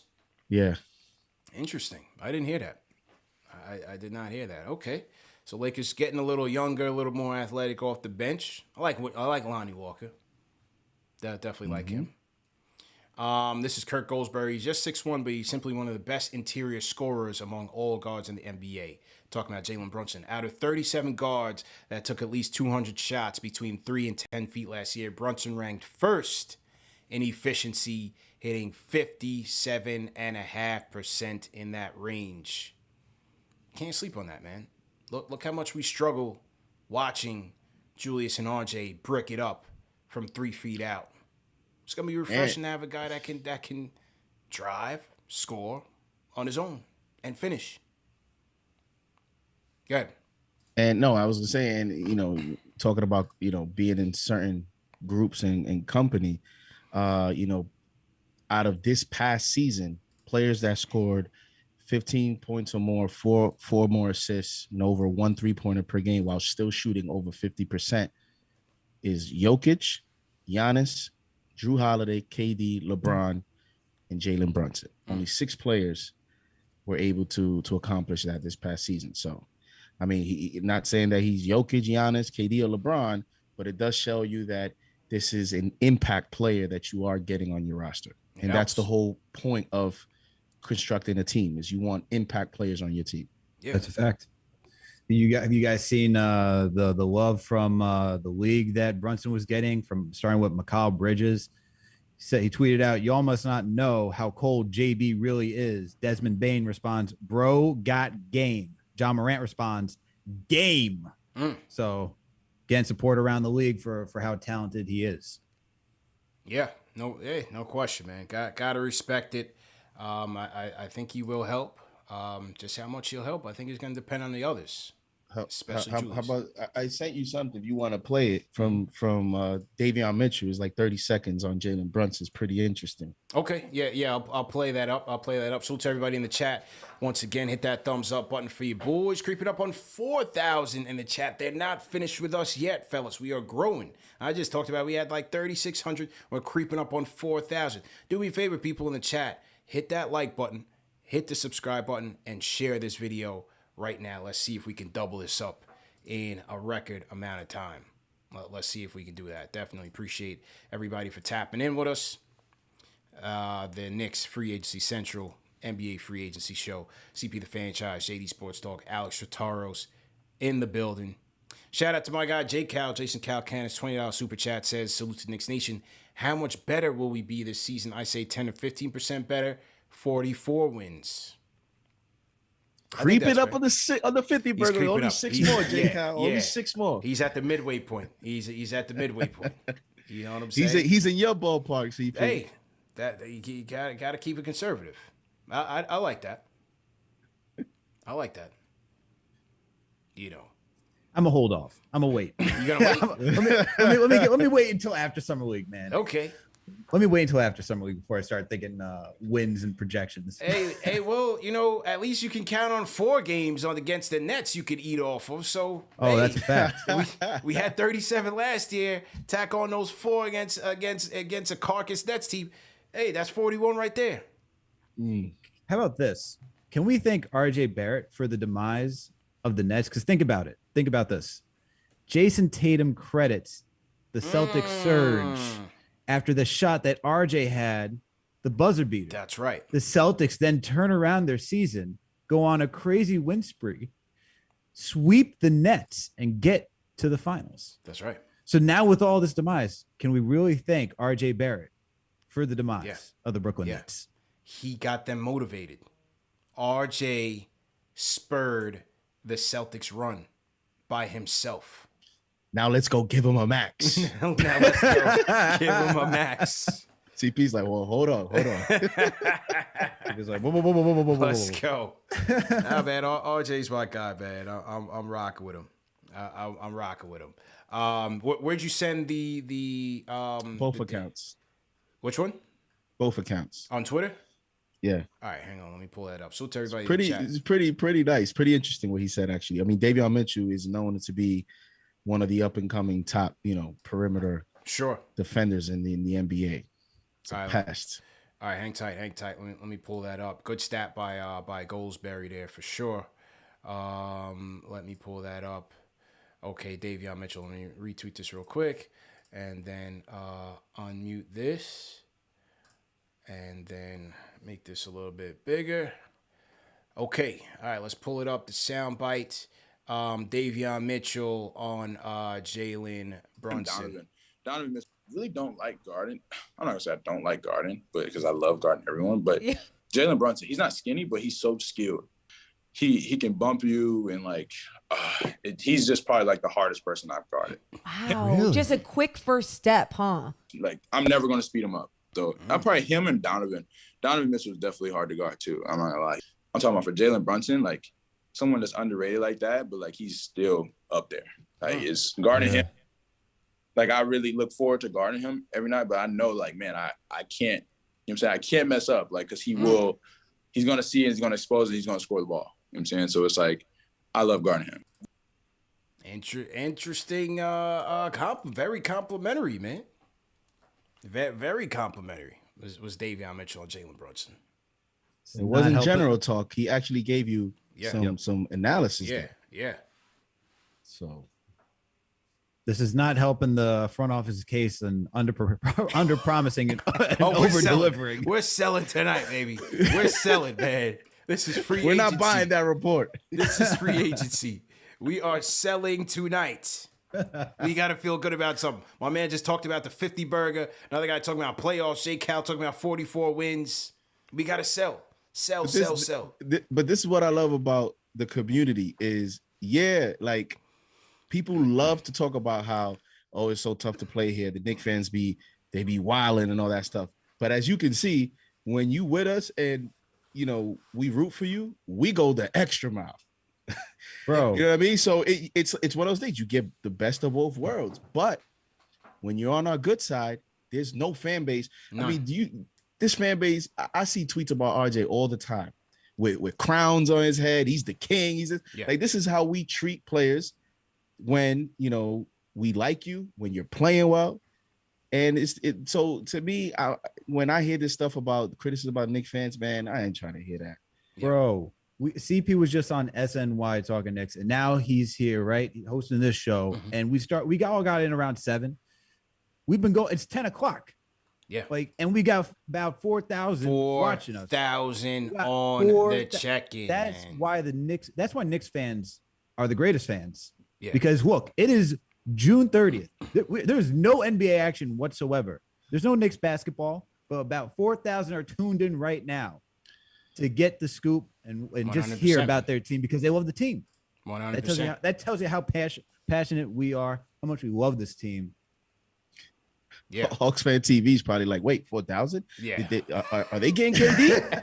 No, come on in, man. We talk about Ian. We talk about Hartenstein. Hey, nobody You know on what Hawks I mean? fan TV talking about Murray like that, man. Sorry, pal. Sorry, man. But salute to everybody in the chat, man. Hit that thumbs up button for you boys. If you're a diehard Knicks fan, throw a number 1 in the chat, man. If you're still rocking with the orange and blue, let's trip out the algorithm, set it off a little bit.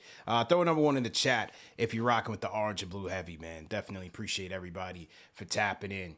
Okay, let's wrap it up with the calls. Jay Boogie was on. Jay Boogie is no longer on the switchboard. So Jay Boogie, call in on the Discord if you want to get in. Definitely want to get your comments to close. But while we wait on that, King Deej, I'm gonna put you on the queue, and I'm gonna go to Benji on the phones. Benji, let's go. What's up, CP? What's up, JD? What's up, Alex? Hope y'all doing well. I got a hot take for y'all. The Brooklyn Nets are the biggest and most epic failure in sports history. Let them know. You can NFT that soundbite if you like. Let's go. So I'm super excited. The more I kind of think about the deal, if you look at the market, you look at what DeLon Wright got, what Tyus Jones got. $26 million for an ascending player who's turning 26 and is coming off that type of performance, definitely is not as bad as initially was made out to be. Obviously, a lot has to go right. We have to put our faith in the player. We're continuing, essentially we're putting our faith that we're going to continue on the upward trend with him. But I think, 18 games, playoff performance, what he did, I don't see that being a fluke. I know we signed Jerome James, many years ago, and that was off of like a 5-game playoff series where he averaged like close to a double-double, and obviously that was a fluke, and that was a horrible signing. But I'm excited. I think from everything you read and everything you hear about the player, he seems to have a great pedigree, hard worker, cares about winning, all these things. So I'm pumped, man. I'm pumped. I think obviously we got to see what the other moves are. But I think we're pretty well positioned. We finally have that young point guard we've been, looking for. And like you said, he's highly efficient. The 50%, 37% from three, 80% from the line. Great finisher around the rim. Doesn't seem to be afraid of the moment. This is huge. Also want to comment a little bit about, I know no one's really talking about it, but I think the Hartenstein signing is actually pretty solid too. Me too. He seems to be pretty skilled. 2 for 16 for a guy like that is valuable. My only question is, and I like that he can shoot a little bit. I think he was 14 for 30 from 3 this past year, which is pretty amazing. He's still not as good a 3-point shooter as Taj, who's never missed a 3-pointer in his life. But outside of that, corner 3 at least. I guess my question is, what are they going to do with the centers, right? Because you have Sims, you have Hartenstein, and then you're presumably going to bring Mitch back for 4 for $60 million, which he would deserve based on what you said. Claxton, $10 million per. Bamba, like close to $11 million per. What do you do with Taj Gibson, man? Does he find his way back on this team? Do you make him, have him be like the tout? No, Taj is going. I think they got to waive him for salary purposes anyway to free up some cap. We thank him for his service. Taj is my guy. But I think he's gone. And as far as, Sims, Hartenstein, Mitch, it's 3-2-1, just like as you said. Now, Alex's question earlier is valid. Do they still consider Sims on a two-way just to get him some more burn in the G League and utilize that, or do they just keep him on the bench in the third spot? I think that's an interesting question for the team to handle. But if he is on the main roster, then that's it. That's 3-2-1, locked in. Locked in. All right. Let's go to King Deej. King Deej on the Discord. What's up, y'all? Can y'all hear me? Yep, loud and clear. All right, man. Peace and love to the chat, to everybody that's in here. Run it up for my guy, CP, my man, all my guys, the big three. We back, baby. How y'all feeling about today? I feel good. Listen, I know a lot of people were upset about draft night. I was one of them. But if you could turn number 11, Kemba, Burks and Noel was already going to get up out of here. But if you could turn those 4 things into Brunson and Isaiah Hartenstein, who, my opinion, I think he was the best backup big besides JaVale McGee that was in the free agent market. I like that. And I don't think they're done. I don't know where they're gonna go, but just from a financial standpoint, there's no way they could pay, RJ's max contract, keep Killer Cam, Evan, Randle, and Brunson. So, I just gotta wait until the finished product is done. But as far as day one, listen, I'll give credit to them on this one thing. I know we killed them a lot, but the players that they target, the CAA Godfather family tree that they target, they get. They didn't want to trade for Evan Fournier when he was a Celtic. They waited and they got him. Same thing with Brunson. They could have traded for him in 2 off seasons, 2 trade deadlines. They didn't. They waited and they got him. So now they have all this ammunition, and I'm a draft guy. There's no way they're going to keep all 13 of these picks, including these kids now. The 2 people that they signed, Brunson and Isaiah, I think Brunson's 25 going on 26. Isaiah's 24. So they match the timeline of the kids. So I'm okay with that. The East got a lot harder, but things could be worse. The reasons why those star chase, just look at the Brooklyn Bridge. It's burning. It's on fire. Sorry, Sean Marks. I'm sorry it was you. But that's what happens when you invest in stars. And If your name's not LeBron James, 9 times out of 10, the big three don't work. So with that being said, keep it up with the the youth. I'm okay. I give them a B for day one. But I'm not here I'm got to support them because we haven't had a point guard, CP, in a long time. The one thing I could say about Brunson, whether people like him or was opposed to him, or he's healthy, he plays every game, his personality fits the Mecca, he's going to give it his all. And at that point, I got to support him unless he does awful. Until then, he's my guy. I'm rolling with him. Isaiah Hartenstein, I know Tom Thibodeau that's going to be his best little friend because you could play a little bit of the pick and roll in that Joakim Noah set the way that he likes. Right. So I think you needed a mixture of a different big man if you're bringing back Mitch. You can't bring back 2 different versions of Mitch. I don't know what that means for my boy Jericho. I'm worried about Cam, but they got the ammunition. I don't know what they're waiting on.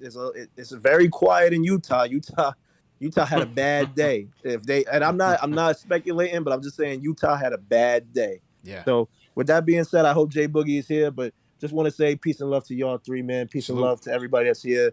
And listen, just root for what we got. We had Alfred Payton. We got Jalen Brunson. It's been 10 years, man. Peace and love, man. Peace and love. King Deej on the check, and a lot of 5s going across in the chat for King Deej. I thought that was a good call as well, man. I'll throw a 5 in the ring for King Deej there. Good call. Good call by King Deej. TM, I didn't see the Hartenstein poll in the chat. Did we throw a Hartenstein grade the Hartenstein deal? Who won that one? I didn't see it. So 44%, I mean, who won? What was the grade? So yeah, TM just threw it in the Slack.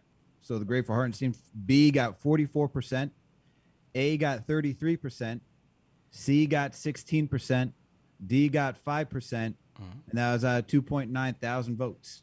Okay, all right. So B's across the board for the Knicks tonight. Not bad. We'll see how it all transpires on the court. We'll see if they throw Fournier in the sign and trade for Brunson. Does that free up some more cap?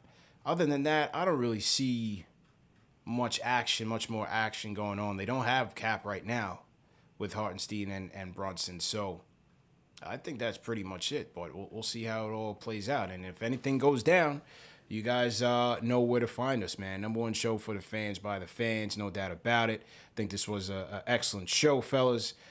Great analysis. Great callers, man, and again, it wasn't a blockbuster signing by any stretch, but I think by and large, there's still a bit of optimism within the fan base. So, look, man, if you want to keep it a little bit optimistic, how about this? I know we get clowned for always trying to go out for the big stars and not getting the guys that we want, but how about this? The guys that we've been linked to over the past couple of years, when we go out to get them, we've gotten them. Jalen Brunson is just a step in the right direction of showing that our front office can go out and get the guys that they intend to go out and get. Yeah. So, and Andre Drummond goes to the Bulls, which they needed some big man depth. Good for them. But we talked about this on the pre-show, fellas.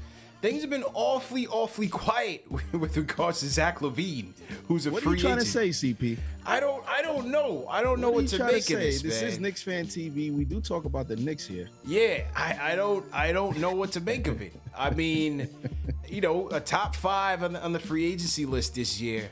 No one is talking about what if the Bulls have made him an offer. Is anyone interested? Is it just me, or has it been quiet with Zach LaVine? This is 2 nights in a row CP's doing this. Talking about guys at the end of the show. Yesterday was Hartenstein. Look, man, tonight is Zach. What do you know, man? I don't know anything, man. I don't know anything, man. I'm just throwing it out there, man. Okay. I'm just throwing it out there. That would be a tremendous jump from Hartenstein to LaVine. I'll tell you that. Yeah, for sure, man. They said that Joe Ingles signed with the Bucks. Is that confirmed? Yes. I like that. Yeah, that's a good one. I like that. All they need is just depth. They got their 3. Lopez and Portis. All they need is just a little bit more depth. I thought if Milton was healthy, I thought they could have won the whole thing. I thought they would have beaten the Celtics, and I'm not sure if the Warriors would have been able to contend with the freak in their size. I thought they could have beaten the Warriors as well. They had no mid-range game, man, when Middleton went out. So it was just kind of easy to hone in on Giannis Antetokounmpo and just allow everyone else just to try to shoot threes, and see if they could stop it that way. And no Brook Lopez either. That was rough for them as well. Yeah, no question, man. So as the NBA turns, we'll see what happens with KD, and we'll go from there. Let me salute the rest of the super chats that came in. Flavor Phrase, thoughts and prayers for Michael Rappaport. Man has no team. Get him up out of here, man. Blue Diamond Gem, Felton Brunson got 26 mil per year. I'm dead. Terrell Davis says it's going to be some good deals on the Nets tickets when the Knicks are in town. That's for sure. Let's see who else. Haiku Homie says Kyrie and KD fell off the edge of the world. Nets are flat as the earth. The Haiku Homie, always dropping bars, man. Always dropping bars. Shout out my brethren, D. Roy in the building. Says, except for last season, Randle got better each year since he came into the league. He'll be fine. Where does Sims fit in all this? At the end of the bench.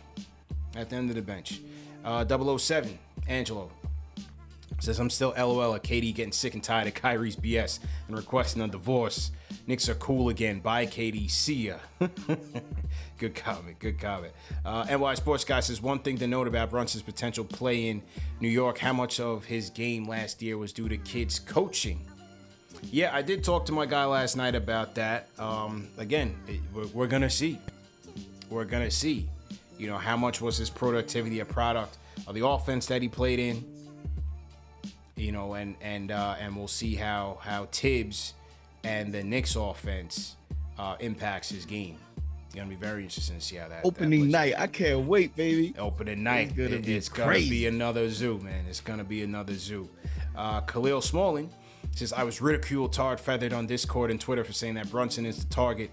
We should want him. Happy to get our point guard. This W is ours. He also says, when was the last time the Knicks brought in a player without any red flags? High character player, no ego, that only cares about winning and improving his game. We don't need to be worried. That's a fair point. Pistol Pete 79 says, we lost a lot of games last year in the third and the fourth due to lack of point guard. We now have that point guard. I see many W's in our future. Flavor Phrase also says, we're paying Brunson because he's a big upgrade, not because he's a top 5 point guard. If you're concerned we're paying premium, remember we are a lottery team, or were a lottery team. Corey Mitchell, $20 super chat says, how do you guys feel about Grimes starting Evan coming off the bench if he's still here? I'm worried about the defense with Evan and Brunson together. Also, I'm worried about Taj on the roster. Tibbs might start him. Yeah, I mentioned it. I would certainly look for Grimes to have an increased role on this team. Will they throw him in the starting with Fournier here? I don't see it just yet. But certainly, there needs to be a transition. I think Grimes is the guy. GSD, getting stuff done, says we dodged a bullet with that net situation. Could have been us. We've been thirsted. We've been more thirstier than a sugar daddy on payday. Let's see. Khalil Smallin again, $20 super chat. Khalil, appreciate it. Says Jalen Brunson does everything we need in a point guard: penetrate, play make, finish, score on 3 levels, protect the ball, is tough with basketball IQ. Most importantly, he wants to be here. Hype. Get the hype and join the Brunson Hive. All right, so Khalil Smallin trying to start that up. LP says, how likely do you think a tampering charge is in our future? Me thinks very likely. Yeah, I think so as well. NY Bully says, there's no pleasing Knicks fans. Why don't we at least let Leon Rose finish cooking before we criticize the meal? Brunson is the best point guard we had in a minute, and the plan hasn't fully unfolded yet. Wilson Aracena says, is Brunson left-handed? Because so are RJ and Julius. Is that going to cause an issue? Yeah, what do you guys think about that? I see a lot of people saying that, we got 3 left-handers in the lineup. Actually, if anything, I find it more confusing because most people are right-hand dominant. I'm not addressing that. I still have hope that when the season starts, it'll be 2. Shout out to Kevin Knox, newest member of the Detroit Pistons. Don't sleep. My guy Woj didn't even report that. Put some respect on the kid's name, Woj. I am legitimately happy for Kev that he's staying in the league. Longevity. These guys have a short shelf life in the league, man. Kid's very young, trying to keep stay active, stay relevant in the league. And so it was nice to see Detroit pick him up. So hopefully he can rebound and rebound his career. Del Will says, I finally see Leon's plan. Get a complete left-handed team. Julius, RJ, Brunson, Hartenstein. Let's go. Danny Thomas says, what's up, Knicks Nation? Knicks fan living in the... Okay, I got that one. Danny, appreciate it. Sneaker Premier, shout out to Marcus, says, not to mention that you have to beat ATL, but if you match it, you can't trade a pick till 2028. Have to pay RJ next year. DM, OB, and IQ a year after. Okay, maybe that's a continuation from another comment. I'm not sure. Not sure. Appreciate the super chat. Eric 50 says, what I love about this signing is Mitch can be injury prone, help not. But if we still have two centers in Hartenstein and Sims. Eric Foster says $5 for a 5-star call. Not sure who he was referring to, but yeah, we had some good calls tonight. Dwayne Freddie Hubbard says, for 2 decades, we've been saying we need a young, good point guard. We finally got one. Today was a good day. Ice Cube. Mr. William 1072 says, Hartenstein, Obi, Grimes, Quick, and Brunson in spots allows to play 5 out, a.k.a. the system that Brunson was very effective and successful in. Yeah, I think Hartenstein was brought in to be just that. Hey, maybe Obi gets some shine there at some points. Who knows? Sergio Acosta says, we haven't had an initiator and a point guard who can collapse the defense and finish since Steph. No question. He's been proving people wrong his whole life. Don't sleep. Hartenstein is a nice change-up from Mitch. Let's go, Knicks. Rapsar says, Knicks make the playoffs with a healthy Rose. Jalen Brunson helps big time, is running the team and steadying the young roster. Brunson is a leader. I do wonder says, no matter who we get, without an offensive system identity, we will go nowhere, a la Bulls, Minnesota. Good. Michael Parker, salute Knicks Nation. As any team signed Kai Soto, thought the Knicks would take a flyer on him. I think fans all over the world supremely overrated the kid. He had a big, contingent in the Philippines. Obviously, big-time basketball fans. But we'll see. We'll see if maybe he signs on somewhere down the road. But right now, it's just not his time. Louis Luck, $10 super chat, says Brunson has some big shoes to fill to try to live up to the greatest Knick point guard, Jeremy Lin. NY Sports Guy says, not enough likes. Push that button. Hit that thumbs up button. Hit that like button for your boys. 3,000 people in here. Let's see. Gotcha open to salute. We got Dwayne AE sends a Sweden super chat, says great pickup. Let's go Knicks. Who else? And that's it, man. That is it. So before we wrap up, yeah. Let's get to it. Let's just leave on a nice note. Mm-hmm. Yes or no? Is Jalen Brunson better than Chris Duhon? Yes. Raymond Felton? Yes. Tony Douglas? Absolutely. Yes. 2012, Raymond Felton. Second tour, Ray Fell was pretty good. Or was it the first tour? I think the first tour, Ray Fell was pretty good, man. He was pretty good. Second tour was good in 2012, 2013. He was good. He was solid. Yeah. He had Jason Kidd to help him out, but it was good. 2013, no. I mean, yes, he's better than 2013. Yeah. 2013. I like this player. 2013, Pablo Prigioni. Yes. Shane Larkin. Yes. Jose Calderon. Yes. 2016, the 2016 New York Knicks, Derrick Rose. Yes, stop it. Yes. He had a lot of issues, man. He had a lot of personal problems. It just didn't work out. It wasn't a good fit. It wasn't a good fit. Yeah. He went through Jalen Brunson. He was averaging 18, but it was an empty 18. So I'm gonna go yes. I'm gonna go yes with that one. 2017. Rose Hive is not gonna forget this comment. 258 mark. I'm putting it out there. That was JD and Alex. I didn't say anything. Rose Hive. I kept it to myself. They are not gonna forget this in the comment section. Trust and believe. 2017, Ramon Sessions. Yes. Oh my God. I can't believe we even brought that guy in here. 2018, Trey Burke. Yes. Trey I?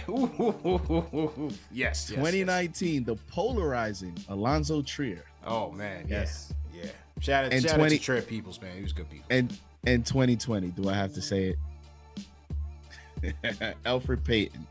So those are the point guards for the last 14 years. The hope is that Jalen Brunson is not on this list of, the journey of us finding at least a very good point guard. Yeah. So Well, let's hope things start to change. Look, he has some big shoes to fill after my guy AB, aka Mr. Fourth Quarter, aka Alec Burks, has departed.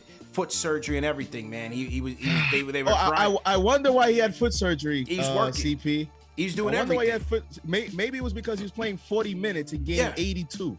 He was doing everything. He was playing defense. He was out there trying to man the offense. He was doing everything, man. You got some big shoes to fill, Brunson. You got to be clutch. We're back on the Burks has got. We back on. What is going on? Oh, and that's man. why we got this. Remember. Yeah, they wait to come through this way a little bit. Yeah, there you go. The community section of the YouTube channel lit up on that one, man. We got like 1,000 likes on that one.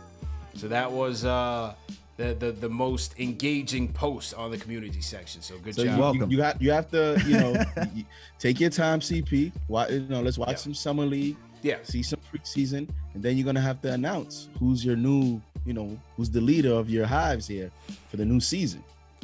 Well, I did say that I was done with with the Hives after AB. I did say that. So that's what you're saying. I gotta evaluate. Yeah, okay. I gotta evaluate. RJ's my guy. Mitch is still my guy. Fournier's my guy. Grimes is my guy. IQ's my guy. So we'll see. Isaiah Hartenstein. We'll have to see, Hartenstein. We'll see. We'll have to see, man. But definitely great show, fellas. I thought this was a monster show. Salute to everybody in the chat once again. Appreciate everybody for tuning in, tapping in. Just to real quickly close out, Manscaped.com, promo code KFTV for 20% off plus free shipping. Go ahead and support our sponsors. Support us. We haven't heard anything on Mitch yet. Once that gets announced, we will announce it, but it's expected that he'll be back. So we'll see what happens there. Remember that this show is available in audio podcast format, all the major podcast platforms, so you can catch us anytime, any place, on demand. Friday, 12 p.m. Eastern Time, back on SNY YouTube channel to debrief recap what happened today. And then Friday night, 7 p.m., SiriusXM NBA Radio, CP Howard Beck, NBA free agency special. Call in and support your boy, man. So support your boy. Definitely appreciate all the love and support. So we'll certainly be on the lookout for you guys on their switchboard. And yeah, man, that's it. Hope you guys enjoyed the show. Be sure to tap in, hit that thumbs up button, hit the subscribe button, share these videos. We out of here. Peace.